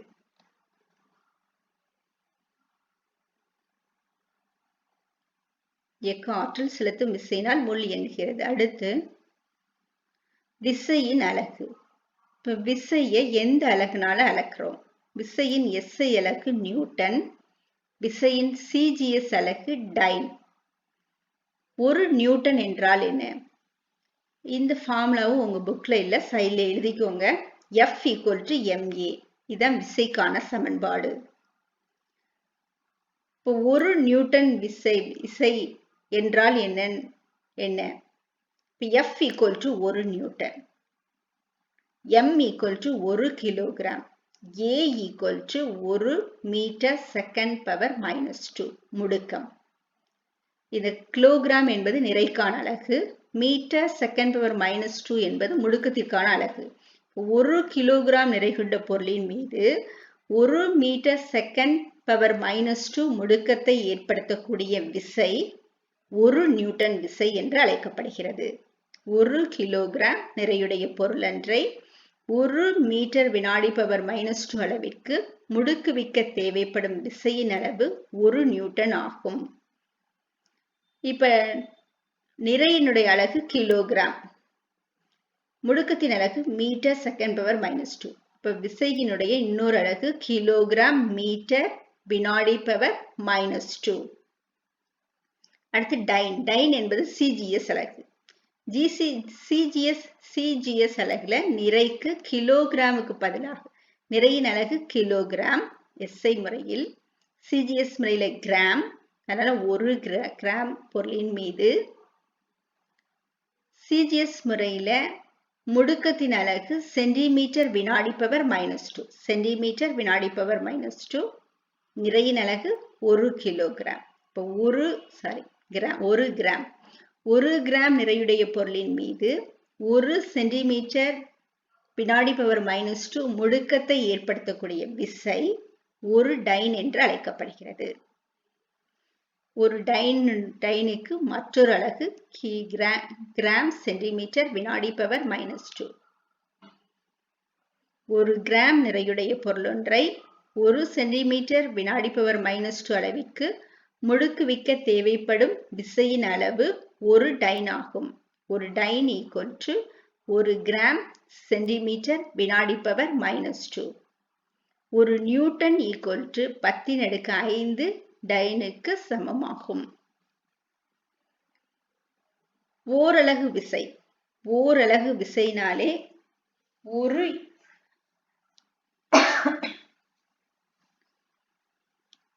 கிலோகிராம் நிறையுள்ள பொருளுக்கு கணக்கிடுதல். 1 கிலோகிராம் நிறையுள்ள பொருளொன்றை 1 மீட்டர் வினாடி பவர் -2 அளவிற்கு முடுக்குவிக்க தேவைப்படும் விசையின் அளவு 1 நியூட்டன் ஆகும். இங்கேயும் 1 கிலோகிராம், இங்கே 1 மீட்டர் வினாடி பவர் -2. இது மாதிரி 1 என்ற அலகுக்கு கணக்கிடப்படுறதுதான் ஓரலகு விசை என்று அழைக்கின்றோம். 1 கிலோகிராம் நிறையுள்ள பொருளொன்றை 1 மீட்டர் வினாடி பவர் -2 அளவிற்கு முடுக்குவிக்க தேவைப்படும் விசையின் அளவு 1 நியூட்டன் ஆகும். இதுவே ஓரலகு விசை என்று அழைக்கப்படுகிறது. ஒரு நியூட்டன் விசையும் ஓரலகு விசையும் ஒரே மாதிரியானது. அடுத்து ஈர்ப்பியல் அலகு விசை. இப்போ 1 கிலோகிராம் நிறையுள்ள பொருளை புவியீர்ப்பு முடுக்கத்திற்கு சமமாக முடுக்குவிக்க தேவைப்படும் விசை ஈர்ப்பியல் அலகு விசை என்று அழைக்கப்படுகிறது. புவியீர்ப்பு முடுக்கம் 9.8 மீட்டர் வினாடி பவர் -2. இப்போ ஒரு பொருளினுடைய முடுக்கத்தை, அதாவது திசை வேகத்தை 9.8 மீட்டர் வினாடி பவர் -1 என்ற அளவுக்கு அதிகரிக்க சொல்லணும் ஒவ்வொரு வினாடிக்கும். அப்ப அந்த பொருள் ஒவ்வொரு வினாடிக்கும் 9.8 மீட்டர் வினாடி பவர் -2 முடுக்கத்தை அடையும். ஒரு பொருள் 1 கிலோகிராம் நிறையுள்ள பொருளை புவியீர்ப்பு முடுக்கத்திற்கு சமமாக முடுக்குவிக்க தேவைப்படும் விசையின் அளவு ஈர்ப்பியல் அலகு விசை என்று அழைக்கப்படுகிறது. ஈர்ப்பியல் அலகு விசையினுடைய அலகு கிலோகிராம் விசை kgf. சிஜிஎஸ் முறையில கிலோகிராமுக்கு பதிலா நாம கிராம் போடுறோம். கிராம் எஃப், gf, கிராம் விசை gf. ஒரு kgf என்பது 1 kg × 9.8 மீட்டர் செகண்ட் பவர் -2. இது புவியீர்ப்பு முடுக்கத்திற்கு சமமான விசையை முடுக்கத்தை அந்த பொருள் அடைகிறது. 9.8 நியூட்டன். F என்பது விசை. 9.8 நியூட்டன். ஒரு kgf என்பது 9.8 நியூட்டனுக்கு சமமாகும். ஒரு கிராம் F என்பது 1 gram × 980 centimetre second power -2 equal to 980 டைனுக்கு சமமாகும். அடுத்து கணத்தாக்கு. ஒரு கணத்தில் ஏற்படும் தாக்கம், ஒரு வினாடியில் ஏற்படும் தாக்கம், இதுதான் கணத்தாக்கு என்று அழைக்கப்படுகிறது. இப்போ ஒரு கிரிக்கெட் வீரர் கிரிக்கெட் பந்தை பிடிக்கிறார். கிரிக்கெட் பந்தை பிடிக்கிறதுக்கு ஒரு விசையை அவர் செலுத்தணும். அந்த செலுத்தக்கூடிய விசை F. அந்த பந்தை அவர் பிடிக்கக்கூடிய காலம், தொட்டு கொண்டிருக்கக்கூடிய காலம் தொடு காலம், இது ரெண்டினுடைய பெருக்கல் பலன் கணத்தாக்கு. எவ்வளவு நேரம் அவர் தொட்டு கொண்டிருக்கிறார்களோ அது தொடு காலம். அதை பிடிப்பதற்கு கொடுக்கக்கூடிய விசை F. இப்போ கிரிக்கெட் பந்து ஒரு விசையை நம் கையில் செலுத்துகிறது. அதற்கு எதிராக சமமான விசையை செலுத்தி நாம் அந்த கிரிக்கெட் பந்தை பிடிக்க வேண்டும். அப்ப நாம செலுத்துகின்ற விசை வந்து F. நாம பந்தை தொட்டுக்கிட்டு இருக்கக்கூடிய காலம் T. இப்ப அந்த கணத்தில் நம் கையில் ஏற்படும் தாக்கம் F × T க்கு சமமாக இருக்கும். அடுத்து நியூட்டனின் இரண்டாவது இயக்க விதிப்படி ஒரு பொருளொன்றின் மீது செயல்படும் விசையானது அதன் உந்த மாறுபாட்டு வீதத்திற்கு நேர்தகவில் அமையும். இப்ப F என்பது விசை, டெல்டா P என்பது உந்த மாறுபாடு. அதை T அளவை வகுக்கும் போது அது உந்த மாறுபாட்டு வீதம் என்று அழைக்கப்படுகிறது. நியூட்டனின் இரண்டாவது இயக்க விதிப்படி ஒரு பொருளொன்றின் மீது செயல்படும் விசையானது உந்த மாறுபாட்டு வீதத்திற்கு நேர்தகவில் அமையும். அதனால F = டெல்டா P பார் T.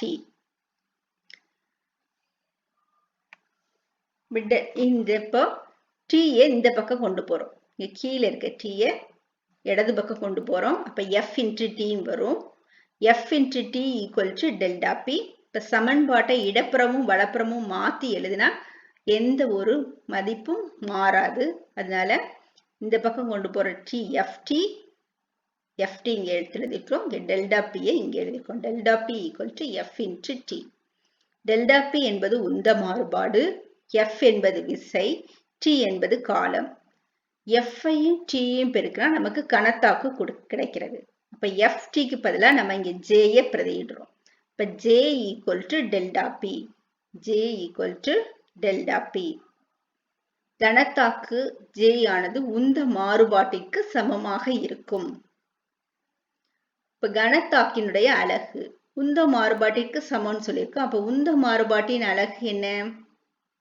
கிலோகிராம் மீட்டர் வினாடி பவர் -1. ஏற்கனவே நம்ம இங்க கண்டுபிடிச்சு வச்சிருக்கோம். உந்தம் வந்து M × V. உந்தத்திற்கான வாய்ப்பாடு P = mv. M என்பது நிறை. நிறையின் அலகு கிலோகிராம். V இன் அலகு மீட்டர் வினாடி பவர் -1. அதனால கிலோகிராம் மீட்டர் வினாடி பவர் -1 அல்லது நியூட்டன் வினாடி. இன்னொரு அலகு நியூட்டன் வினாடி. F என்பது விசை, விசையின் அலகு நியூட்டன். T என்பது காலம், காலத்தின் அலகு வினாடி. அதனால நியூட்டன் வினாடி என்ற அலகினாலும் கணத்தாக்கு அளக்கப்படுகிறது. இப்போ கிரிக்கெட் பந்த கிரிக்கெட் வீரர் பிடிக்கிறார். பிடிக்கும்போது கையை அசையாமல் வைத்து பிடித்தால் அந்த பந்தினுடைய தாக்கம் அதிகமாக இருக்கும். ஏன்னா தொடு காலம் குறைகிறது. காலம் டெல்டாவை உந்த மாறும் கனத்தாக்கு விசையானது F × Tக்கு சமமாகும். இப்ப ரெண்டுமே நேர இருக்குது, அதனால நேர் விகித தொடர்புடையது.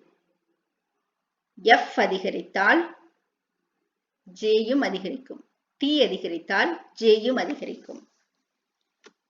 இப்போ T அதிகரித்தால் நாம் குறைவான விசையை கொடுத்து பந்தினை பிடிக்க முடியும். T குறைந்தால் நாம் அதிகமான விசையை கொடுத்து பந்தினை பிடிக்க வேண்டும். அதுதான் இங்கே கொடுத்திருக்கு. மோதல் காலம் குறையும் போது, மோதல் காலம் என்பது T குறையும் பொழுது அந்த பொருளின் மீது செயல்படுகின்ற கனத்தாக்கு விசையின் மதிப்பு அதிகமாகும். T குறையும் போது அதிகமான விசை நம் கையை தாக்குகின்றது. பந்தை அசையாமல் வைத்து பிடித்தோம்னா நாம பந்தை தொடுகின்ற காலம் குறைவாக இருக்கிறது, அதனால அதிக விசையை கொண்டு கொடுத்து பிடிக்கணும். பந்து நம் மீது அதிக விசையை செலுத்துகிறது, கனத்தாக்கினை செலுத்துகிறது.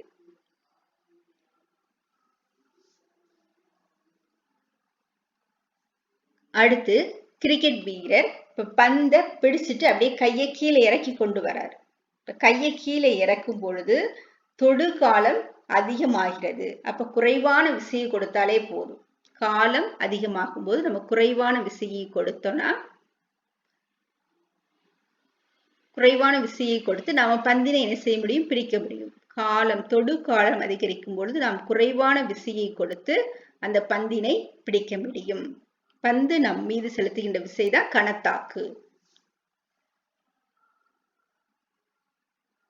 அடுத்து 2 வீலர்ஸ்ல பின் வீலுக்கு பக்கத்துல பிளாக் கலர்ல சுருள் சுருளா ஒரு அமைப்பு கொடுத்திருப்பாங்க, உள்ள ஸ்பிரிங் இருக்கும்.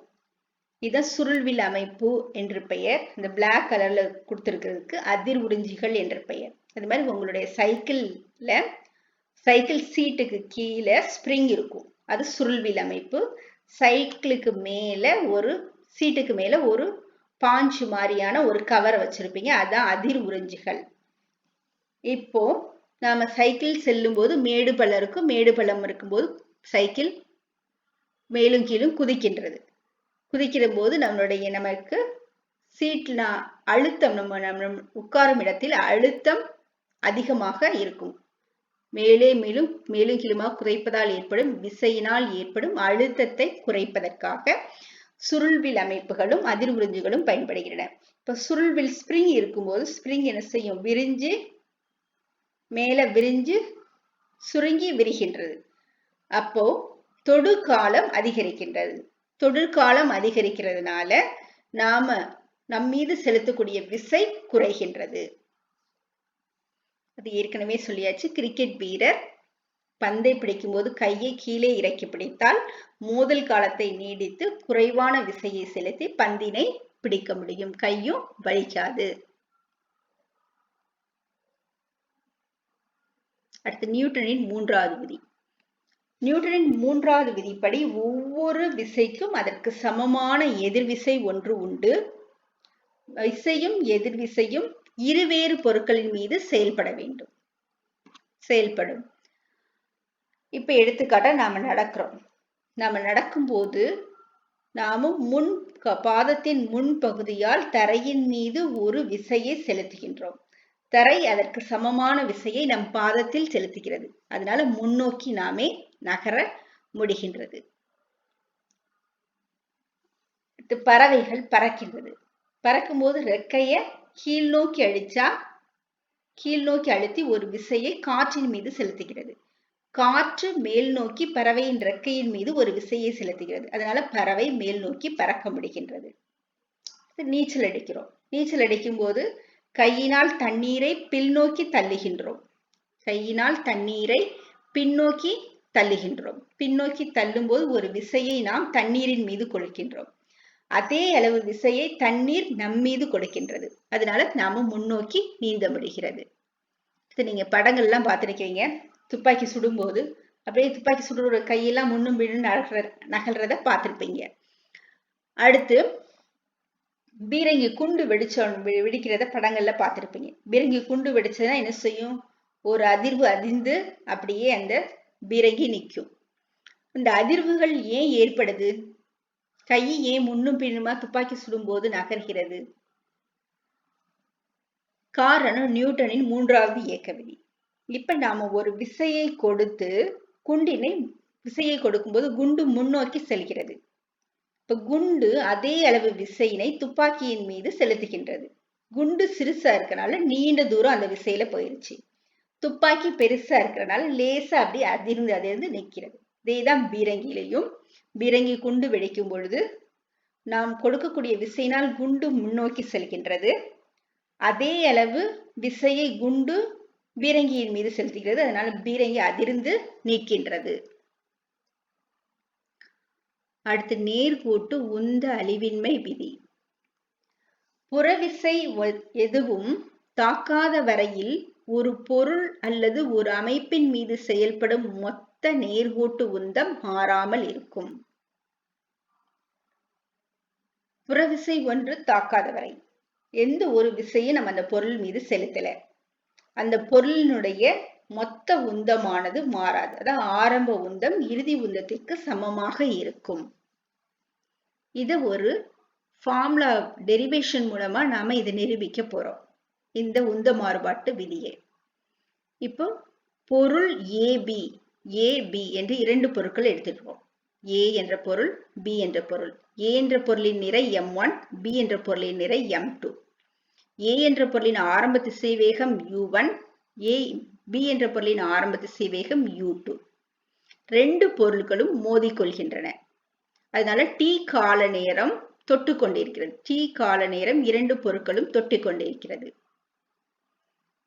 இதுல ஒரு கண்டிஷன், ஏ என்ற பொருளுடைய திசைவேகம் அதிகமாக உள்ளது, பி என்ற பொருளினுடைய திசைவேகம் குறைவாக உள்ளது. 2 மோதி கொள்ளும் போது ஏ என்ற பொருள் பி என்ற பொருளின் மீது ஒரு விசையை செலுத்துகிறது, அது FA என்ற விசை. பி என்ற பொருள் ஏ என்ற பொருளின் மீது ஒரு விசையை செலுத்துகிறது, அது FB என்ற விசை. மோதலுக்கு பின் 2 பொருட்களும் அதே திசையில், அது எந்த திசையில் செல்றதோ அதே திசையில் திரும்பவும் செல்கின்றது. ஏ என்ற பொருளின் திசைவேகம், இறுதி திசைவேகம் B1, பி என்ற பொருளின் இறுதி திசைவேகம் B2. இப்போ நியூட்டனின் 2வது இயக்க விதிப்படி பொருள் ஒன்றின் மீது செயல்படும் விசையானது அதனுடைய உந்த மாறுபாட்டு வீதத்திற்கு சமமாகும். இப்போ FA என்ற விசையை நம்ம கண்டுபிடிக்க போறோம். FA என்ற விசையானது அந்த பொருளின் உந்த மாறுபாட்டு வீதத்திற்கு சமமாகும். அதாவது A என்ற பொருளின் உந்த மாறுபாட்டு வீதத்திற்கு சமமாகும்.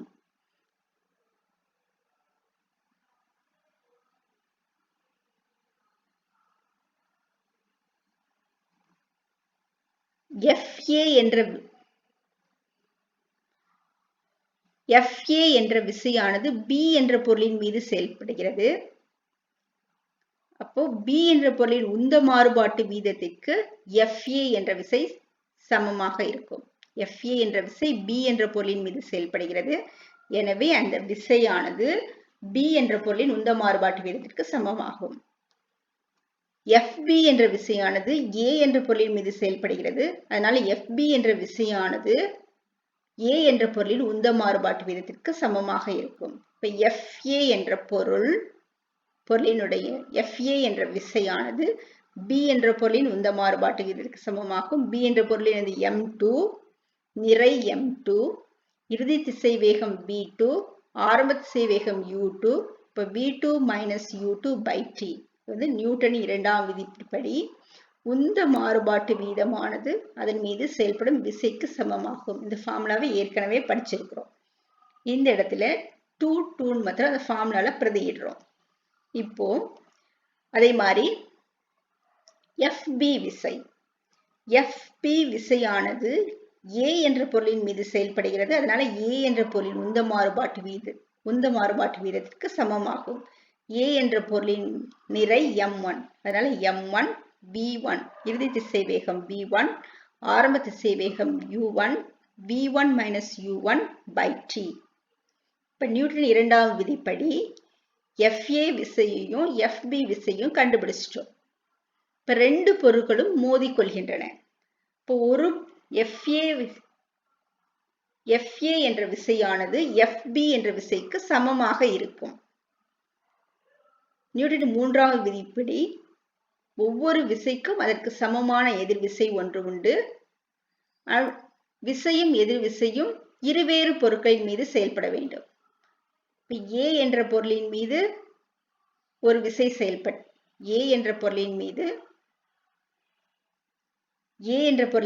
FB என்ற விசை செயல்பட்டது. B என்ற பொருளின் மீது FA என்ற விசை செயல்பட்டது. இருவேறு பொருட்களின் மீது இருவேறு விசைகள் செயல்பட்டன. FA விசையும் FB விசையும் எதிரெதிர் திசையில் செயல்படுகிறது. இப்ப நியூட்டன் மூன்றாம் விதிப்படி FB ஆனது -FAக்கு சமமாகும். ஏன் இங்க மைனஸ் போடுறோம்னா எதிர் திசையில் செயல்படுறதுனால -FAக்கு சமமாகும். இப்ப நாம FA கண்டுபிடிச்சு வச்சிருக்கோம். FA இன் மதிப்பு m2 × V2 - U2/T. அதை இங்க பிரதிட்டு இருக்கோம். எதிர் திசையில் செயல்படுறதுனால மைனஸ் போட்டிருக்கோம்.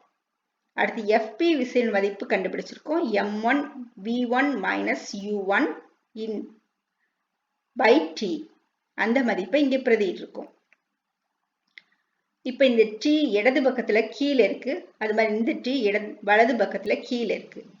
இப்ப இந்த இடது பக்கத்துல இருக்க T இந்த பக்கம் கொண்டு போனோம்னா நமக்கு மேல வரும். அப்ப மேல இருக்க Tயும் இங்க கீழே இருக்க Tயும் கேன்சல் ஆகிடும். அப்ப இந்த Tயும் Tயும் நம்ம கேன்சல் பண்ணிடலாம். இப்போ Tயும் Tயும் எடுத்துட்டோம்னா மீது என்ன இருக்கு? m1 V1 - U1, m2 V2 - U2. m2க்கு முன்னால மைனஸ் இருக்கு. இப்போ உங்களுக்கு m1 V1ஆல பெருக்கணும்னா m1 V1 வரும். m1 -U1ஆல பெருக்கணும்னா m1 - U1 வரும். இங்க மைனஸ்ல இருக்கிறனால இதை இடது பக்கம் கொண்டு போனோம்னா பிளஸ்ஸா மாறிடும். அதனால இடது பக்கம் கொண்டு போய் m1 U1 எழுதியிருக்கிறோம். இப்ப இங்க -m2வை V2ஆல பெருக்கணும்னா -m2 V2 வரும். -m2 V2 மைனஸ்ல இருக்கிறனால அதை வலது பக்கம் கொண்டு போனா பிளஸ் ஆயிரும். அதனால இடது பக்கம் கொண்டு போய் வலது பக்கத்துல இருக்கிறத இடது பக்கம் கொண்டு போனோம்னா பிளஸ் ஆயிரும். அதனால m2 V2 கொண்டு போய் எழுதியிருக்கிறோம். அடுத்து m1 V1ஆல பெருக்கணும்னா m1 V1, m1 -U1ஆல பெருக்கணும்னா -U1. இப்ப இடது பக்கத்துல இது மைனஸா இருக்குது. இதை வலது பக்கம் கொண்டு போனா பிளஸ் ஆயிரும். அதனால வலது பக்கம் கொண்டு போய் m1 U1 எழுதியிருக்கிறோம். அடுத்து -m2வை V2ஆல பெருக்கணும்னா -m2 V2.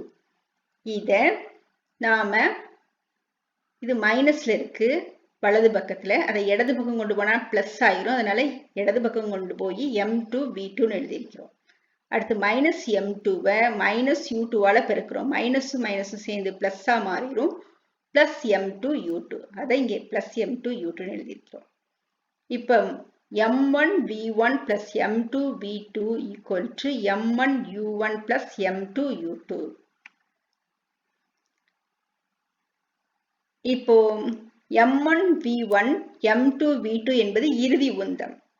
m1 U1 and m2 U2 என்பது ஆரம்ப உந்தம். இப்ப இறுதி உந்தமானது ஆரம்ப உந்தத்திற்கு சமமாக இருக்கிறது. இப்ப புற விசை நாம் எந்த ஒரு விசையும் செலுத்தல. ஆனா அந்த பொருட்கள் மட்டும் மோதிக்கொண்டு திரும்பவும் அதே திசையில் இயங்குகின்றது. புற விசை ஒன்று செயல்படாத வரை ஒரு பொருளின் ஆரம்ப உந்தமானது இறுதி உந்தத்திற்கு சமமாக இருக்கும். இதுதான் உந்த அழிவின்மை விதி. உந்த அழிவின்மை விதி இந்த டெரிவேஷன்ல நிரூபிக்கப்பட்டிருக்கு. ஆரம்ப உந்தம் m1 U1 + m2 U2 ஆனது இறுதி உந்தம் m1 V1 மற்றும் m2 V2க்கு சமமாக உள்ளது. அதனால் நேர்கோட்டு உந்த அழிவின்மை விதி நிரூபிக்கப்பட்டது. அடுத்து ராக்கெட் ஏவுதல். ராக்கெட் ஏவுதல 2 விதிகள் பயன்படுகிறது. ஒன்று நியூட்டனுடைய மூன்றாம் விதி, மற்றொன்று நேர்கோட்டு உந்த அழிவின்மை விதி. இப்ப நியூட்டனின் மூன்றாம் விதிப்படி ஒவ்வொரு விசைக்கும் அதற்கு சமமான எதிர்விசை ஒன்று உண்டு. இப்ப ராக்கெட்ல உள்ள திரவ எரிபொருட்கள், அதாவது ஹைட்ரஜன் ஹைட்ரஜன் திரவ எரிபொருள் வச்சிருக்கிறோம். இந்த ஹைட்ரஜன் எரியும் பொழுது அதிக அழுத்தத்தில் நீராவியாக வெளியே வருகிறது. இப்ப ராக்கெட்டை எரிபொருட்கள் எரிக்கப்படும் பொழுது அதிக திசை வேகத்தில் ராக்கெட்டின் வால் பகுதியின் வழியாக வெளிவருகிறது. இப்ப உந்தத்திற்கான வாய்ப்பாடு என்ன? P = mv. இப்ப திசை வேகம் அதிகமானால் உந்தமும் அதிகமாகும். அப்ப அதிக உந்தத்தில் எரிந்த வாயுக்கள் பின்னோக்கி செல்கின்றன. அதிக உந்து விசையை பின்னோக்கி செலுத்துகிறது. இப்ப அதே அளவு உந்து விசையை காற்றானது ராக்கெட்டின் மீது முன்னோக்கி செலுத்துகிறது. அதனால ராக்கெட் அதிக வேகத்துடன் முன்னோக்கி பாய்கின்றது. எரிந்த வாயுக்களானது அதே அளவு விசையை ராக்கெட்டின் மீது செலுத்துகிறது. அதனால் ராக்கெட் முன்னோக்கி செல்கிறது. நியூட்டனின் 3வது இயக்க விதிப்படி எரிந்த வாயுக்கள் அதிக விசையுடன் பின்னோக்கி செல்கின்றன. அதே அளவு உந்து விசையை ராக்கெட்டின் மீது செலுத்துவதால் ராக்கெட் முன்னோக்கி செல்கிறது. அடுத்த விதி உந்த அழிவின்மை விதி. இப்போ உந்த அழிவின்மை விதிப்படி இப்ப ராக்கெட்டில் உள்ள எரிபொருட்கள் உந்த அழிவின்மை விதி நிறை குறைய குறைய, நிறை ஏன் குறையுது? வாயுக்கள் எரிக்கப்படுகின்றன.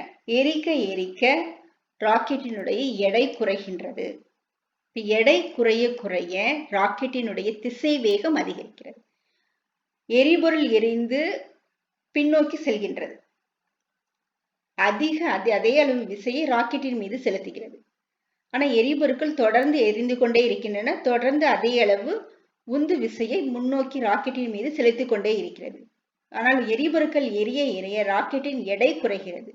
உந்தம் P = mv. இப்ப m குறைகிறது. அதனால ராக்கெட்டினுடைய திசை வேகம் என்ன செய்கிறது? அதிகரிக்கிறது.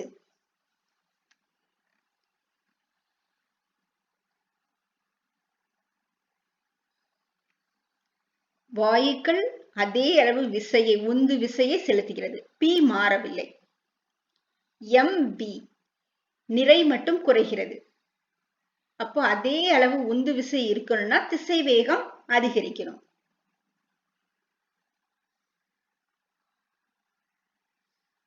இந்த திசை வேகம் அதிகரிக்கிறதுனால புவியீர்ப்பு விசையை விட்டு ராக்கெட் ஆனது விலகி செல்ல முடிகிறது.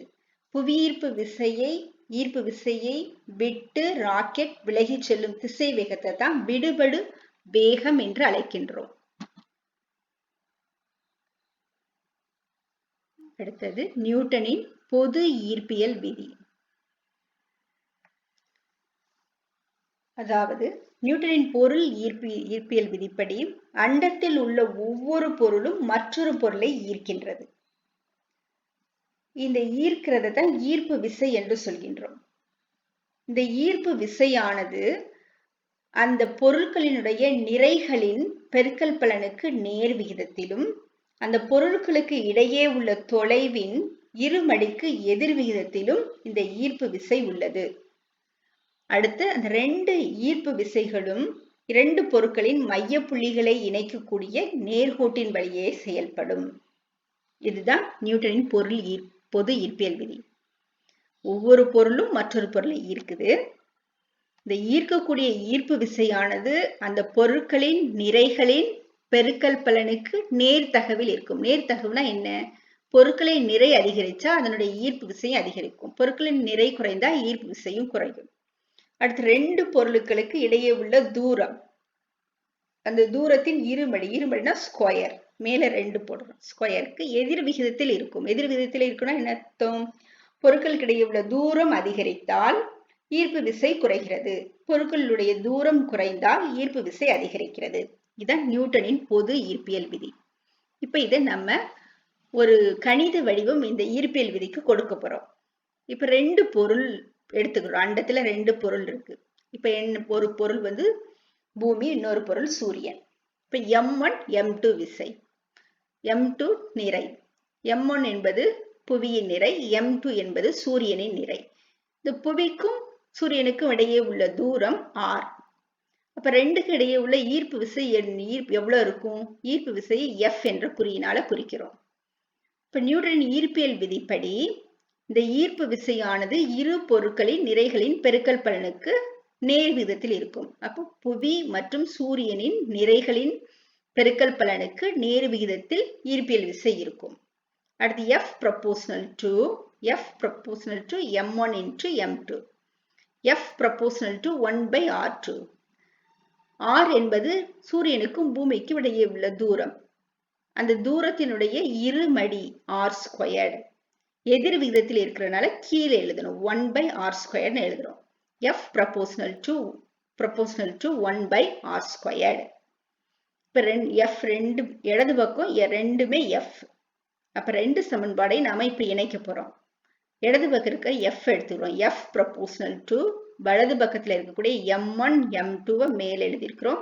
இங்க r2 கீழே இருக்கிறனால r2 கீழே எழுதியிருக்கிறோம்.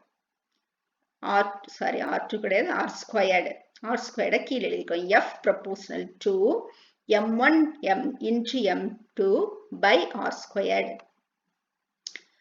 F equal to g m1 m2 by r squared. இப்ப இங்க ப்ரொபோஷனல் இருக்குது, விகித தொடர்பு இருக்கு. அந்த விகித தொடர்பை நாம ஒரு சமன்பாடா மாற்றும் போது ஒரு மாறிலியை சேர்க்கிறோம். அந்த மாறிலி தான் g. இந்த g வந்து ஈர்ப்பியல் மாறிலி என்று அழைக்கப்படுகிறது. F equal to g m1 m2 by r squared. இப்ப இந்த g னுடைய மதிப்பை கண்டுபிடிச்சு வச்சிருக்காங்க. g என்பது ஈர்ப்பியல் மாறிலி. இந்த ஈர்ப்பியல் மாறிலியினுடைய மதிப்பு 6.674 into 10⁻⁻11 Newton metre square kg⁻⁻2. இது எப்படி வந்தது? இப்ப g கண்டுபிடிக்கணும்னா இந்த r squared இங்க வரணும். இந்த வலது பக்கம் இருக்கக்கூடிய r squared இடது பக்கம் வரணும். F r squared. இந்த m1 m2 இங்க மேல இருக்க m1 m2 கீழே வரணும். m1 m2 கீழே வரணும். இப்ப மேல f r squared இருக்கும். இப்ப f r squaredனா f னுடைய அலகு நியூட்டன், r squared இன் அலகு மீட்டர் ஸ்கொயர்ட். இங்க m1 m2 கீழே வரும். m னுடைய அலகு கிலோகிராம், 2 m இருக்கனால கிலோகிராம் பவர் -2. அடுத்து புவியீர்ப்பு முடுக்கம். புவியீர்ப்பு முடுக்கம். இப்ப மேல் நோக்கி ஒரு பொருளை எறிகிறோம். ஒரு பந்தை மேல் நோக்கி எறிகிறோம். முதல்ல பந்து மேல் நோக்கி செல்லுது, கொஞ்ச தூரம் போன உடனே கீழ் நோக்கி விழுது. இப்ப பந்தை நம்ம தூக்கி எறியும் பொழுது ஒரு விசையை கொடுக்கிறோம். அந்த விசையினால முதல்ல திசை வேகம் அதிகரித்து கொண்டே செல்கிறது. ஆனா புவி என்ன செய்கிறது? அந்த பொருளை கீழ் நோக்கி இழுத்து கொண்டே இருக்கிறது. அதனால அது மேல் நோக்கி போக விடாமல் கீழ் நோக்கி பூமி ஈர்ப்பு விசையினால் இழுத்து கொண்டே இருக்கிறது. அதனால திசை வேகம் குறைந்து கொண்டே வருகிறது. ஒரு குறிப்பிட்ட நேரத்தில் திசை வேகம் சுழியாகிறது. சுழியானுடனே பந்து என்ன செய்கிறது? கீழ் நோக்கி விழுகின்றது. பந்து கீழ் நோக்கி விழும்போது பந்தின் மீது புவி ஈர்ப்பு விசையை செலுத்துகிறது. புவி ஈர்ப்பு விசையினுடைய மதிப்பு 9.8 மீட்டர் வினாடி பவர் -2. அப்ப அந்த ஈர்ப்பு விசையின் காரணமாக அந்த பொருள் ஒவ்வொரு வினாடியும் 9.8 மீட்டர் வினாடி பவர் -1 திசை வேகம் அதிகரிக்கிறது. திசை வேகம்னா -1, முடுக்கனா மீட்டர் வினாடி பவர் -2.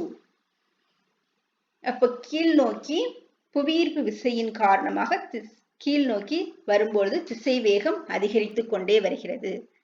அப்ப புவியின் ஈர்ப்பு விசையினால் பொருளின் திசைவேகம் அதிகரிக்கிறது. திசைவேகம் மாறுபடுவதால் அந்த பொருள் முடுக்கமடைகிறது. திசைவேகம் அதிகரிப்பதனால் பொருள் முடுக்கமடைகிறது. பொருள் புவியீர்ப்பு விசையினால் இந்த முடுக்கம் ஏற்படுவதால் இது புவியீர்ப்பு முடுக்கம் என்று அழைக்கப்படுகிறது. புவியீர்ப்பு விசையினால் ஒரு பொருள் அடையும் முடுக்கம் புவியீர்ப்பு முடுக்கமாகும். இந்த புவியீர்ப்பு முடுக்கத்தினுடைய மதிப்பு 9.8 மீட்டர் வினாடி பவர் -2.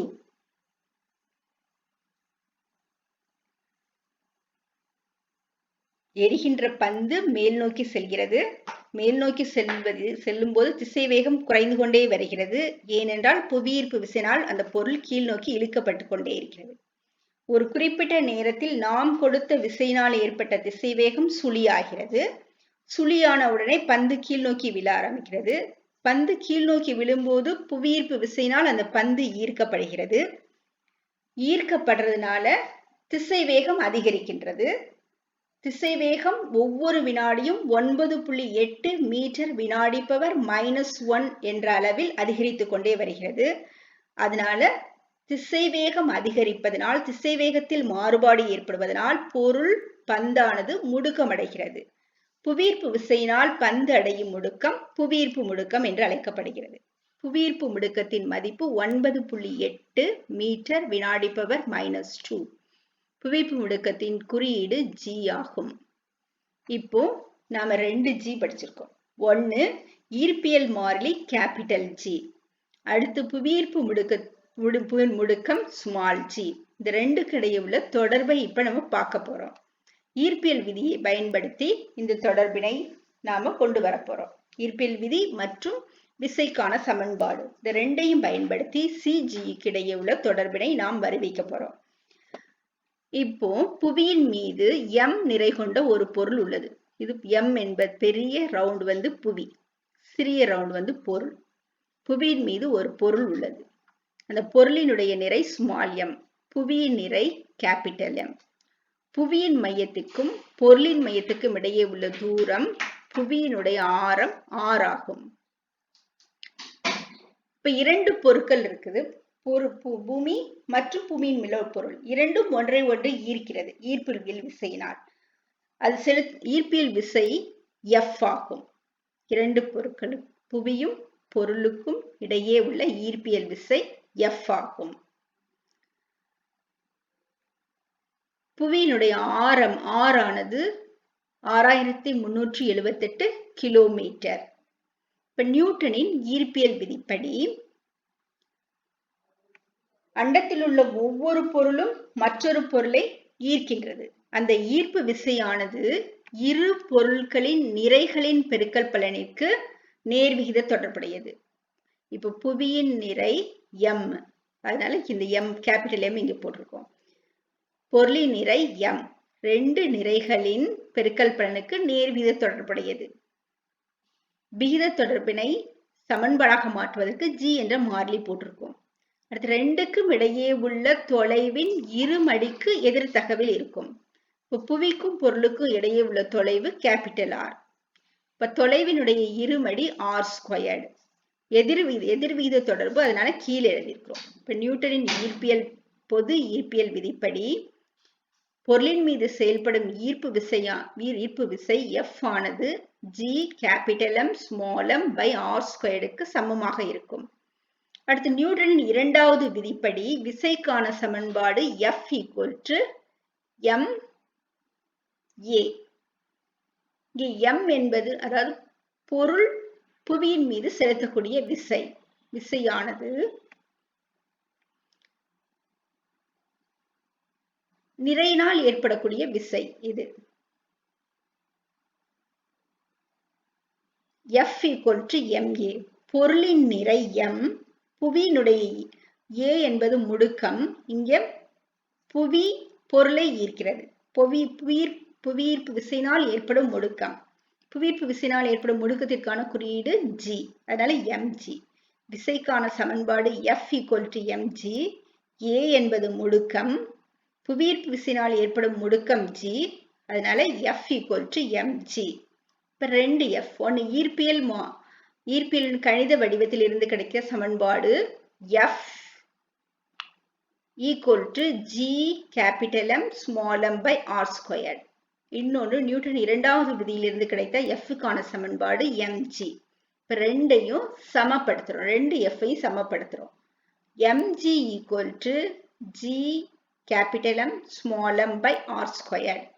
இங்க இடது பக்கமும் m இருக்கு, வலது பக்கமும் m இருக்கு, ரெண்டுமே மேல இருக்கு. இப்ப இடது பக்கம் இருக்க m வலது பக்கம் கொண்டு போனா கீழே வரும். அப்ப m கேன்சல் ஆகிரும்.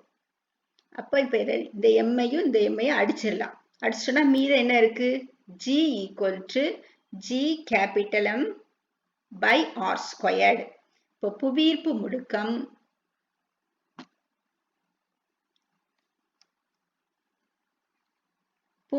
முடுக்கம் G ஆனது ஈர்ப்பியல் மாறிலி G புவியின் நிறை M by புவியினுடைய ஆரம் R ஸ்கொயர்டுக்கு எதிர் விகித தொடர்புடையது. G equal to capital G capital M by capital R ஸ்கொயர்டுக்கு சமமாகும். இப்போ ரெண்டு Gனுடைய தொடர்பையும் வருவிச்சிட்டோம். ஒரு G புவியீர்ப்பு முடுக்கம், இன்னொரு G ஈர்ப்பியல் மாறிலி, ரெண்டுக்கு இடையே உள்ள தொடர்பு G equal to Gm by R squared. இப்ப இந்த சமன்பாட்டிலிருந்து புவியினுடைய நிறை என்னது M. இப்ப M மட்டும் வச்சுட்டு மற்றெல்லாம் இந்த பக்கம் கொண்டு வந்தா என்ன இருக்கும்? Gr squared. Gr squared வந்துருச்சா? இங்க இருக்கக்கூடிய G கீழே கொண்டு வரணும். வலது பக்கம் இருந்து அடுத்த பக்கத்துக்கு வரும்போது கீழே வருது. அதனால G இங்க வருது. M equal to Gr squared by G. இந்த ஃபார்முலாவை பயன்படுத்தி நாம புவியோட நிறைய கண்டுபிடிக்க முடியும். அப்படி நாம கண்டுபிடிச்ச நிறையினுடைய மதிப்பு 5.972 into 10⁻24 கிலோகிராம். அடுத்து புவி ஈர்ப்பு முடுக்க மாற்றம். இப்ப இந்த ஃபார்முலால இருந்து G equal to Gm by R square. இப்ப கேபிட்டல் G என்பது ஈர்ப்பியல் மாறிலி. மாறிலி என்பது ஒரு மாறாத எண். அடுத்து M புவியினுடைய நிறை. புவியினுடைய நிறையும் மாறுவதில்லை, அதுவும் ஒரு மாறிலி. அப்ப இங்க மாறக்கூடிய ஒன்று எது? R மட்டும்தான். ஏன் R மாறுது? ஒரு பக்கம் மலை இருக்கு, ஒரு இடத்துல உயரமா இருக்குது, அடுத்து கடல் இருக்குது, பள்ளமா இருக்குது.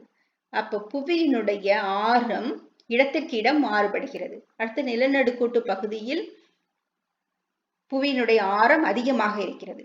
துருவ பகுதியில் புவி தட்டையாக இருக்கிறதுனால புவியினுடைய ஆரம் குறைவாக இருக்கிறது. இப்ப இடத்துக்கு இடம் புவியின் ஆரம் மாறுபடுகிறது. அதனால புவியீர்ப்பு முடுக்கமும் புவியின் ஆரத்தை பொறுத்து மாறுபடுகிறது.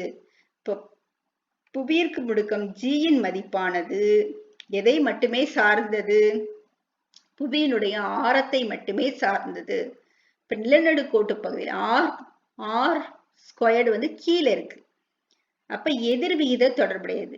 G எதிர் விகித தொடர்புடையது 1/R ஸ்கொயர்டு. புவியின் ஆரத்திற்கு எதிர்வித தொடர்புடையது. எதிர்விதம்னா என்ன? புவியினுடைய ஆரம் அதிகரித்தால் புவியீர்ப்பு முடுக்கத்தின் மதிப்பு குறையும். புவியினுடைய ஆரம் குறைந்தால் புவியீர்ப்பு முடுக்கத்தின் மதிப்பு அதிகரிக்கும். இப்ப நிலநடுக்கோட்டு பகுதியில என்ன பார்த்தோம்? புவியின் ஆரம் அதிகமாக இருக்குது, அதனால ஈர்ப்பு முடுக்கத்தின் மதிப்பு குறைவாக இருக்கிறது. துருவ பகுதியில புவியினுடைய ஆரம் குறைவாக இருக்கிறது, அதனால ஈர்ப்பு முடுக்கத்தின் மதிப்பு அதிகமாக இருக்கிறது. இப்ப புவியின் மையத்தில் Gயின் மதிப்பு சுழியாகும். புவியின் மையத்தில் ஆரம் 0 ஆகிறது, அதனால Gயின் மதிப்பும் சுழியாகும். அடுத்தது நிறை எடை. இப்ப நிறை என்பது ஒரு பொருளில் உள்ள பருப்பொருட்களின் அளவாகும். அதாவது ஒரே அளவு கொண்ட ஒரு ரப்பர் பந்து எடுத்துக்கிறோம், ஒரு இரும்பு பந்தை எடுத்துக்கிறோம். ரெண்டுல எது எடை அதிகமாக இருக்கும்? இரும்பு பந்தினுடைய எடை அதிகமாக இருக்கும். ஏன் இரும்பு பந்தினுடைய எடை அதிகமாக இருக்கிறது? இரும்பு பந்துல இரும்பு மூலக்கூறுகள் நெருக்கமாக அமைந்துள்ளன, அதனால் நிறைய இரும்பு மூலக்கூறுகள் உள்ளன, நிறைய இரும்பு அணுக்கள் உள்ளன. அதனால பருப்பொருட்களின் அளவு அதிகமாக இருக்கிறதுனால நிறை அதிகமாக இருக்கிறது. ரப்பர் பந்து லேசாக இருக்கிறது, ஏன்னா அந்த பிளாஸ்டிக் மூலக்கூறுகள் குறைவாக இருக்கிறது, அந்த பந்துல குறைவாக இருக்கிறது, அதனால அதனுடைய நிறையும் குறைவாக உள்ளது. அப்போ ஒரு பொருளில் உள்ள பருப்பொருட்களின் அளவு நிறை என்று அழைக்கப்படுகிறது. பருப்பொருள் என்பது அணுக்களாக இருக்கலாம், மூலக்கூறுகளாக இருக்கலாம், அயனிகளாக இருக்கலாம். பருப்பொருட்கள் ஒரு பொருளின் நிறை என்பது அதில் அடங்கியுள்ள அணுக்கள் மூலக்கூறுகளின் அளவிற்கு சமமாகும். இப்போ மூலக்கூறுகள் அணுக்கள் அதிகமாக இருந்தால் நிறை அதிகமாக இருக்கும். மூலக்கூறுகள் அணுக்களின் அளவு குறைவாக இருந்தால் நிறை குறைவாக இருக்கும். ஒரு பொருளின் நிறை அதில் அடங்கியுள்ள பருப்பொருட்களின் அளவிற்கு சமமாகும். அடுத்து எடை. இப்ப எடை என்பது இப்ப நிறையை நாம் தராசு தட்டை கொண்டு அளக்கலாம். இப்போ 1 கிலோ தக்காளி தக்காளி வாங்கும்போது இடது தட்டுல எடைக்கல்ல வைக்கிறோம், வலது தட்டுல தக்காளியை வைக்கிறோம். தராசு நேர பிடிக்கும் போது 2 தட்டையும் புவியீர்ப்பு விசை ஈர்க்கிறது. இப்ப புவியீர்ப்பு விசை இரு தட்டுகளிலும் சமமாக செயல்படுவதால் 2 விசைகளும் ஒன்றை ஒன்று சமப்படுத்தி விடுகிறது. இப்ப நாம உண்மையில பொருளின் நிறையை மட்டும் தராசு தட்டை வச்சு அளக்குறோம். இதை நாம ஒரு வில் திராசு வச்சு அளக்குறோம்னு வச்சுக்கிடுவோம். இப்ப வில் திராசுல ஒரே ஒரு ஹூக்கு தான் இருக்கும். அந்த ஹூக்ல நாம பொருளை தொங்க விட்டுருக்கோம். பொருளின் நிறையை நம்ம மேலே இருக்கக்கூடிய ரீடிங்ல பாக்குறோம். அதாவது ஸ்பிரிங் இருக்குது. ஸ்பிரிங் எவ்வளவு தூரம் விரிவடைகிறதோ அதற்கு ஏற்ற அளவு அதனுடைய நிறையும் அதிகமாக இருக்கும். ஸ்பிரிங் குறைவாக விரிவடைந்தால் அதனுடைய நிறையும் குறைவாக இருக்கும். அதுதான் ஸ்பிரிங்ஸ் பேலன்ஸ் என்று பெயர். வில் திராசு என்று பெயர். வில் திராசை கொண்டு அழைக்கிறோம். வில் திராசின் தத்துவம் என்ன? ஸ்பிரிங் சுருள்வில் நீளும் அளவு அதிகமானால் பொருளின் நிறையும் அதிகம். சுருள்வில் நீளும் அளவு குறைந்தால் பொருளின் நிறையும் குறையும். இப்ப இங்க ஒரே ஒரு தட்டு தான் இருக்கு.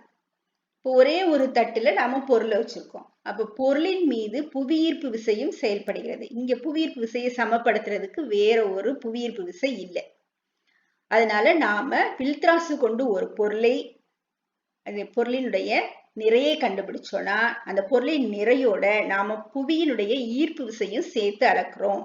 இப்போ பொருளின் நிறையோட ஈர்ப்பு விசையும் சேர்ந்து அளந்தால் அதுக்கு பேரு எடை. எடை என்பது ஒரு பொருளின் மீது செயல்படும் ஈர்ப்பு விசையின் மதிப்பு ஆகும். சரியா?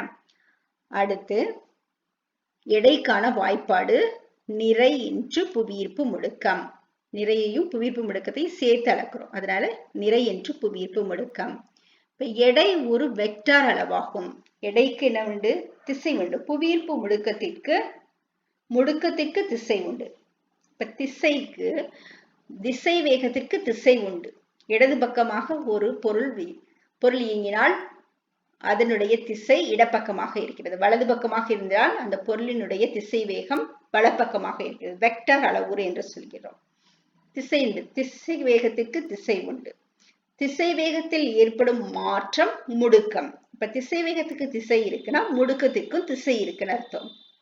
இப்ப எடை என்பது நிறை என்று முடுக்கம். இப்ப முடுக்கத்துக்கு திசை இருக்குதுன்னா எடைக்கும் திசை உண்டு. இப்ப எடை ஒரு வெக்டார் அளவாகும். அடுத்து எடையினுடைய அலகு, எடையினுடைய வாய்ப்பாடு m × g. நாம இதுக்கு மேல முன்னால ஒரு சமன்பாடு படிச்சிருக்கோம் mg. அதாவது F = ma. பொருளின் நிறை என்று முடுக்கம். இங்க முடுக்கத்துக்கு பதிலாக புவியீர்ப்பு முடுக்கம் தான் கொடுத்திருக்கு. அப்போ விசைக்கான சமன்பாடு எடைக்கான சமன்பாடு ஒண்ணு போல இருக்கு. விசைக்கான சமன்பாடு F = நிறை என்று முடுக்கம். எடைக்கான சமன்பாடு நிறை என்று புவியீர்ப்பு முடுக்கம். ஒரே ஒரு சின்ன சேஞ்ச் தான், புவியீர்ப்பு முடுக்கம். ரெண்டு சமன்பாடும் ஒண்ணு போல இருக்கு. இப்ப விசைக்கான அலகு நியூட்டன். அதனால எடைக்கான அலகையும் நியூட்டன் ஆகும்.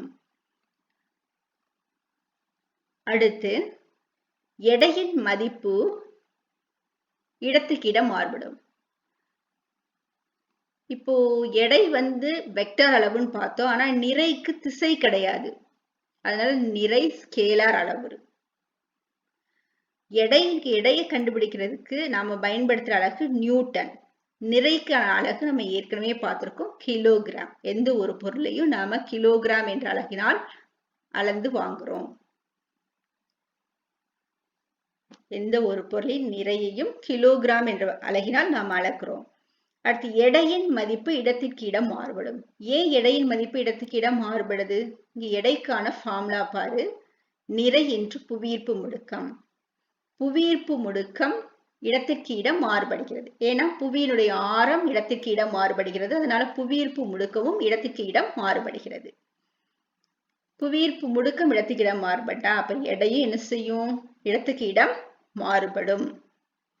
ஆனா நிறை என்ன செய்யறது? இடத்துக்கு இடம் மாறுபடாது. ஒரு பொருளை தராசு தட்டில் அழைக்கும் போது இரண்டு எடைக்கல்லின் மீதும் பொருளின் மீதும் ஈர்ப்பு விசைகள் சமமாக செயல்படுவதால் ஒன்றை ஒன்று சமன் செய்து விடுகின்றன. அதனால நிறைக்கு புவியீர்ப்பு முடுக்கத்துக்கும் எந்த தொடர்பும் கிடையாது. அதனால நிறை இடத்திற்கு இடம் மாறுபடுவது இல்லை. அடுத்து நிலவின் ஈர்ப்பு முடுக்கம் 1.625 மீட்டர் வினாடி பவர் -2. புவியினுடைய ஈர்ப்பு முடுக்கம் ஏற்கனவே பார்த்தோம் 9.8 மீட்டர் வினாடி பவர் -2. புவியீர்ப்பு முடுக்கம் 9.8 மீட்டர் வினாடி பவர் -2. நிலவின் ஈர்ப்பு முடுக்கம் 1.6 தான். அப்போ குறைவாக இருக்கிறது. இப்போ புவியீர்ப்பு முடுக்கம் குறைவாக இருந்தால் இந்த சமன்பாடை பாரு. புவியீர்ப்பு எடை என்பது நிறை என்று புவியீர்ப்பு முடுக்கம். இப்போ புவியீர்ப்பு முடுக்கம் குறைவாக இருந்தால் எடையும் குறைவாக இருக்கும். அப்போ நிலவின் ஈர்ப்பு முடுக்கம் குறைவாக இருக்கிறதுனால நிலவுல எடை குறைவாக இருக்கும். புவியினுடைய ஈர்ப்பு முடுக்கம் அதிகமாக இருக்கிறதுனால புவியில் எடை அதிகமாக இருக்கும். ஒரே பொருளை நாம புவியிலையும் நிலவிலையும் எடை கண்டுபிடிச்சோம்னா நிலவில் அதன் எடை குறைவாக இருக்கும், புவியில் எடை அதிகமாக இருக்கும். உங்களுக்கு ஒரு கணக்கு கொடுத்திருக்காங்க. ஒரு மனிதனுடைய எடை 60 கிலோகிராம் இருக்கு. புவியில அந்த ஒரு மனிதனுடைய நிறை 60 கிலோகிராம். புவியில அதனுடைய எடையை கண்டுபிடிக்கணும்னா புவியீர்ப்பு முடுக்கத்தால பெருக்கணும். 60 × 9.8 588 நியூட்டன். அடுத்து நிலவில் அந்த மனிதனுடைய எடையை கண்டுபிடிக்கிறோம். நிறை 60, நிலவினுடைய முடுக்கம் 1.625.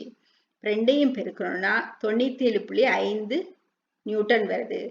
அப்போ புவியில் அந்த மனிதனுடைய எடை 588 நியூட்டன்.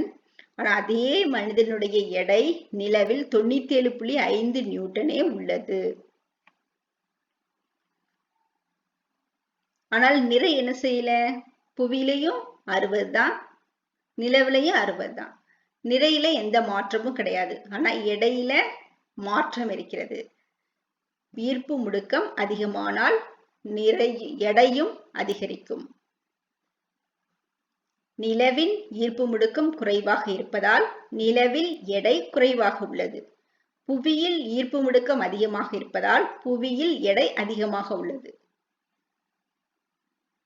அடுத்து தோற்ற எடை.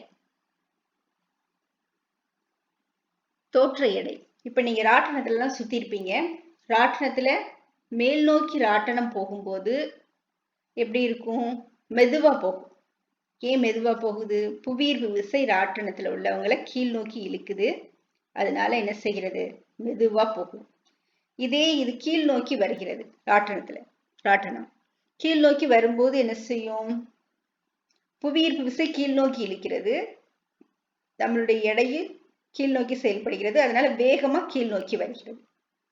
அப்போ புவியீர்ப்பு விசையினால் ஒரு பொருளின் எடையில் மாற்றம் ஏற்படுவது போல ஒரு தோற்றம் இருக்கிறது. இப்ப மேல் நோக்கி போகும்போது மெதுவா போகிறோம், ஏன்னா எடை அதிகமா இருக்கிற மாதிரி தோணுது. கீழ் நோக்கி வரும்போது வேகமா வர்றோம், ஏன்னா எடை குறைவாக இருக்கிற மாதிரி தெரிகிறது. அப்ப தோற்றத்தில் எடை மாறுபடுவது போல் தோன்றுகிறது. இந்த எடை மாற்றத்தை தான் தோற்ற எடை என்று அழைக்கின்றோம். உண்மையில் எடை மாறுவதில்லை, ஆனால் மேல் நோக்கி செல்லும் போது எடை அதிகரிப்பது போல தோன்றுகிறது. ராட்டனம் கீழ் நோக்கி வரும்போது எடை குறைவது போல தோன்றுகிறது. இதையே தோற்ற எடை என்று அழைக்கின்றோம். இதே மாதிரி நாம லிப்ட்ல மேல் நோக்கி செல்லும் பொழுது மெதுவாக செல்கிறது, எடை அதிகமாக இருக்கிறது போல் தோன்றுகிறது. கீழ் நோக்கி வரும்போது வேகமா வருகிறது, எடை குறைவாக இருப்பது போல் தோன்றுகிறது. இதுக்கு காரணம் அதன் மீது புவியீர்ப்பு விசை செயல்படுகிறது. இப்போ மின்தூக்கி என்பது லிப்ட். இப்ப லிப்ட் மேல் நோக்கி செல்லும் பொழுது தோற்ற எடை அதிகரிக்கிறது. தோற்ற எடையினுடைய குறியீடு R, உண்மை எடையினுடைய குறியீடு W. அப்ப தோற்ற எடை உண்மை எடையை விட அதிகமாக இருக்கிறது. அப்ப பெரிய பெருசில் இருந்து சிறுசு கழிக்கிறோம். Capital R minus W equal to அந்த பொருளின் மீது செயல்படுகின்ற விசை F க்கு சமமாக இருக்கும். இந்த விசை எதனால் உருவாகிறது? பொருள் இயங்குகின்றது, அதாவது மின்தூக்கி மேலும் கீழும் இயங்குகிறது. அப்ப திசை வேகம் மாறுபடுகிறது. நிறையில் எந்த மாற்றமும் கிடையாது. எம்ல திசை வேகம் மாறுபடுகிறது, அதனால் முடுக்கமும் மாறுபடுகிறது. அந்த பொருள் முடுக்கம் அடைகிறது. பொருள் இயங்குவதால் திசை வேகத்தில் மாற்றம் ஏற்படுகிறது, அந்த பொருள் முடுக்கம் அடைகிறது. அப்போ அந்த பொருளின் மீது செயல்படுகின்ற விசை F ஈக்குவல் டு இயக்கத்தினால் ஏற்படும் விசை F ஈக்குவல் டு MA க்கு சமமாகும். இந்த F ஆனது எதற்கு சமமாக இருக்கிறது? தோற்ற எடை மைனஸ் உண்மை எடைக்கு சமமாக இருக்கின்றது. இப்போ இந்த F மறந்துருக்கும். இப்ப சமன்பாடு R minus W equal to MA. இப்ப இங்க W மைனஸா இருக்குது, அதனால இந்த வலது பக்கம் கொண்டு வர்றோம், பிளஸ்ஸா மாறிடுது. R equal to W plus MA. அடுத்து W வந்து என்னது? mg. Wக்கான வாய்ப்பாடு mg, நிறை இன்று புவியீர்ப்பு முடுக்கம். எடை என்பது நிறை இன்று புவியீர்ப்பு முடுக்கம் mg. இப்ப R equal to mg plus அதன் மீது செயல்படும் விசை MA, அதாவது இயக்கத்தினால் ஏற்படும் விசை MA. R ஈக்குவல் டு இப்ப ரெண்டுலையும் m பொதுவா இருக்கு, அதனால m வெளியெடுக்கிறோம். அதனால G plus A, m into G plus A. இப்ப தோற்ற எடை R ஆனது உண்மை எடையை விட அதிகமாக உள்ளது. அடுத்து இரண்டாவது நிலை.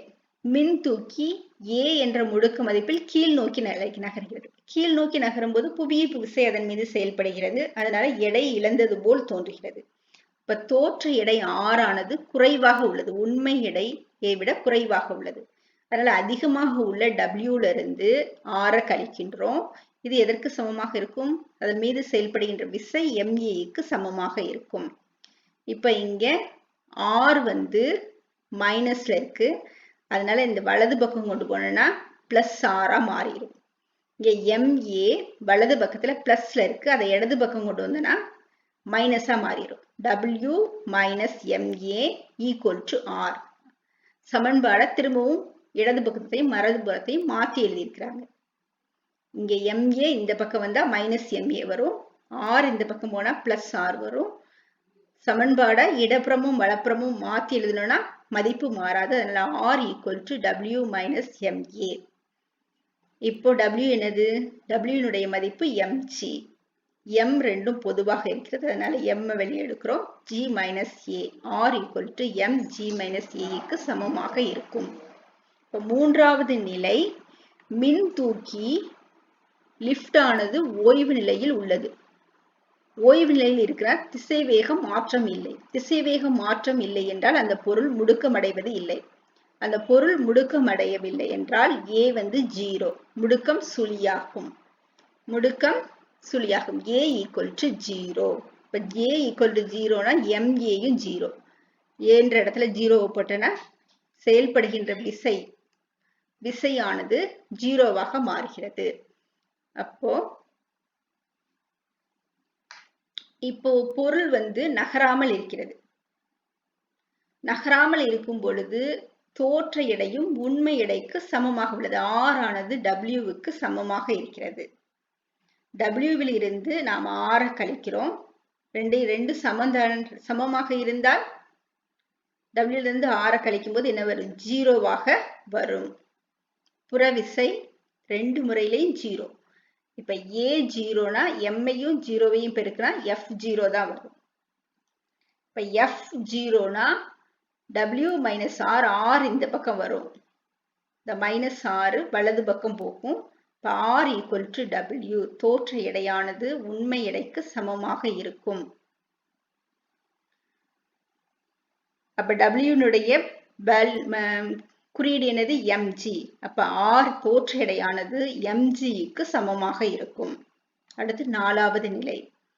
நாலாவது நிலையில மின்தூக்கி புவியீர்ப்பு முடுக்க மதிப்பில் கீழே தடையின்றி விழுகிறது. இப்போ லிஃப்ட் அருந்துருச்சு. அப்ப என்ன செய்யும்? இப்போ ஒரு சாக் பீஸை மேல இருந்து நம்ம தூக்கி போட்டு விட்டோம்னா நாம எந்த ஒரு விசையை செலுத்தல, அப்படியே கையை மட்டும் விடுறோம். அப்ப அந்த பொருள் என்ன செய்கிறது? தானே தடையின்றி கீழே விழுகின்றது. தானே கீழே விழுவதற்கு என்ன காரணம்? ஈர்ப்பு விசை, புவியீர்ப்பு விசை அதன் மீது செயல்படுகிறது. இப்ப மின் தூக்கி அதே மாதிரிதான், எந்த ஒரு விசை கொடுத்து அது மேலையும் போகல கீழையும் போகல. புவியீர்ப்பு விசையினால் அது முடுக்கமடைந்து கீழ் நோக்கி வருகிறது. அப்ப A வந்து Gக்கு சமமாக இருக்கிறது. A Gக்கு சமமாக இருந்தால் இப்ப R ஈக்குவல் டு, அதாவது R equal to W minus MA. W என்பது எடை, MA என்பது விசை.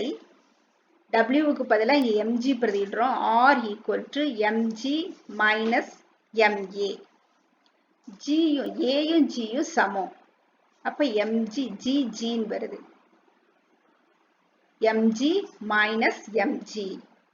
m வெளியெடுக்கிறோம். வெளியெடுத்தோம்னா R equal to m into G minus G. G இருந்து G கேன்சல் ஆகும்போது 0 வருது. m into 0 0. அதாவது தோற்ற எடை R ஆனது சுழியாகும். புறவிசை எதுவும் செயல்படவில்லை. அதனால தோற்ற எடை உண்மை எடைக்கு சமமாக உள்ளது.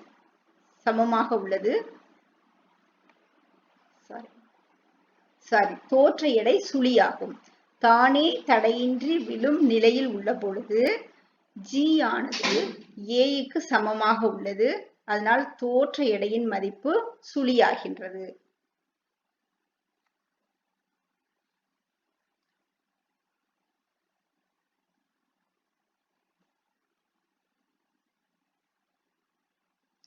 சரி, அடுத்தது விண்வெளி வீரரின் எடை இழப்பு. இப்ப விண்வெளிக்கு சென்ற உடனே விண்வெளி வீரர்கள்லாம் மிதக்குறாங்க.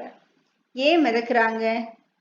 நாம புவியீர்ப்பு விசை இல்லாததுனால அங்க மிதக்குறாங்க அப்படின்னு நினைக்கிறோம். உண்மையில் அப்படி இல்லை.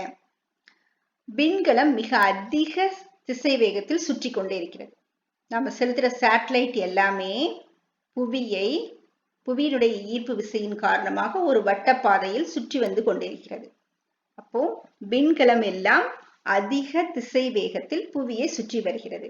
இப்ப விண்கலத்தில் அங்க விண்வெளி வீரர்கள் இருந்து ஆய்வு செய்யறாங்க. அப்ப அவர்களும் விண்கலத்தோடு சேர்ந்து சம வேகத்தில் சுற்றி வருகிறார்கள், புவியை சுற்றி வருகிறார்கள். இப்ப விண்கலம் ஒரு குறிப்பிட்ட திசை வேகத்தில் இயங்குகிறது. அதனால அந்த விண்கலம் முடுக்கமடைகிறது. விண்கலத்தின் முடுக்கமும் அதில் விண்கலத்தில் உள்ள விண்வெளி வீரர்கள் அதே திசை வேகத்தில் இருக்கிறனால சமமான முடுக்கம் அடைகிறார்கள். விண்கலமும் விண்வெளி வீரர்களும் சம அளவு முடுக்கம் அடைகிறார்கள். இப்பதான் பார்த்தோம் கடைசியா பொருளின் எடையின், அதாவது பொருளினுடைய எடை mg, இங்கு அதன் மீது செயல்படும் விசை ma, ரெண்டுமே புவியீர்ப்பு முடுக்கம். இங்கு mg wலையும் mg, செயல்படும் விசையிலையும் mg, அதாவது புவியீர்ப்பு முடுக்கம் செயல்படுகிறது. தானே விழும் நிலையில் உள்ள பொழுது அந்த பொருளின் மீது செயல்படுகின்ற முடுக்கமானது புவியீர்ப்பு முடுக்கத்திற்கு சமமாகும். அதனால G minus G equal to 0, m into 0 equal to 0, தோற்ற எடை 0 ஆகிறது. இப்ப இங்கேயும் விண்வெளி வீரர்கள் தானே விழும் நிலையில் உள்ளார்கள். விண்கலத்தின் முடுக்கமும் அதில் இருக்கக்கூடிய விண்வெளி வீரர்களின் முடுக்கமும் சமமாக இருப்பதனால அவர்கள் தானே தடையின்றி விழும் நிலையில் உள்ளார்கள். அவர்களின் தோற்ற எடையின் மதிப்பு சுழியாகும். சுழியாக இருக்கிறனால விண்கலத்தில் விண்வெளி வீரர்கள் மிதக்கிறார்கள். நியூட்டனின் ஈர்ப்பியல் விதியின் பயன்பாடுகள். நியூட்டனின் ஈர்ப்பியல் விதியை பயன்படுத்தி நியூட்டனின் ஈர்ப்பியல் விதிக்கான சமன்பாடு என்னது? F equal to G m1 m2 by r squared. அதை பயன்படுத்தி நாம புவியின் நிறைய கண்டுபிடிச்சோம். புவியின் ஆரத்தை கண்டுபிடிக்கலாம். புவியீர்ப்பு முடுக்கம் g கண்டுபிடிக்கலாம். க்கும் இடையுடைய தொடர்பு g equal to, அதாவது புவியீர்ப்பு முடுக்கம் g equal to gm by r squared அப்படின்ற ஒரு சமன்பாட்டை நம்ம வருவிச்சோம்.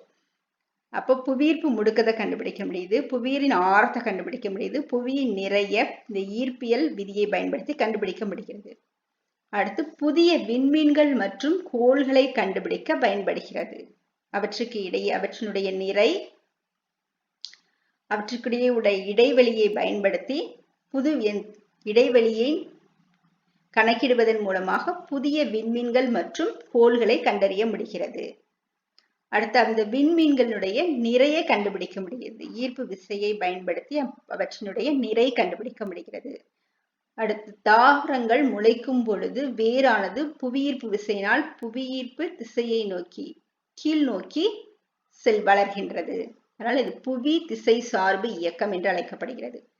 தாவரங்கள் ஒரு விதையை போடும்போது விதை முளைக்கும் பொழுது கீழ் நோக்கி வேர் செல்கின்றது. இதுக்கு காரணம் புவியீர்ப்பு விசை.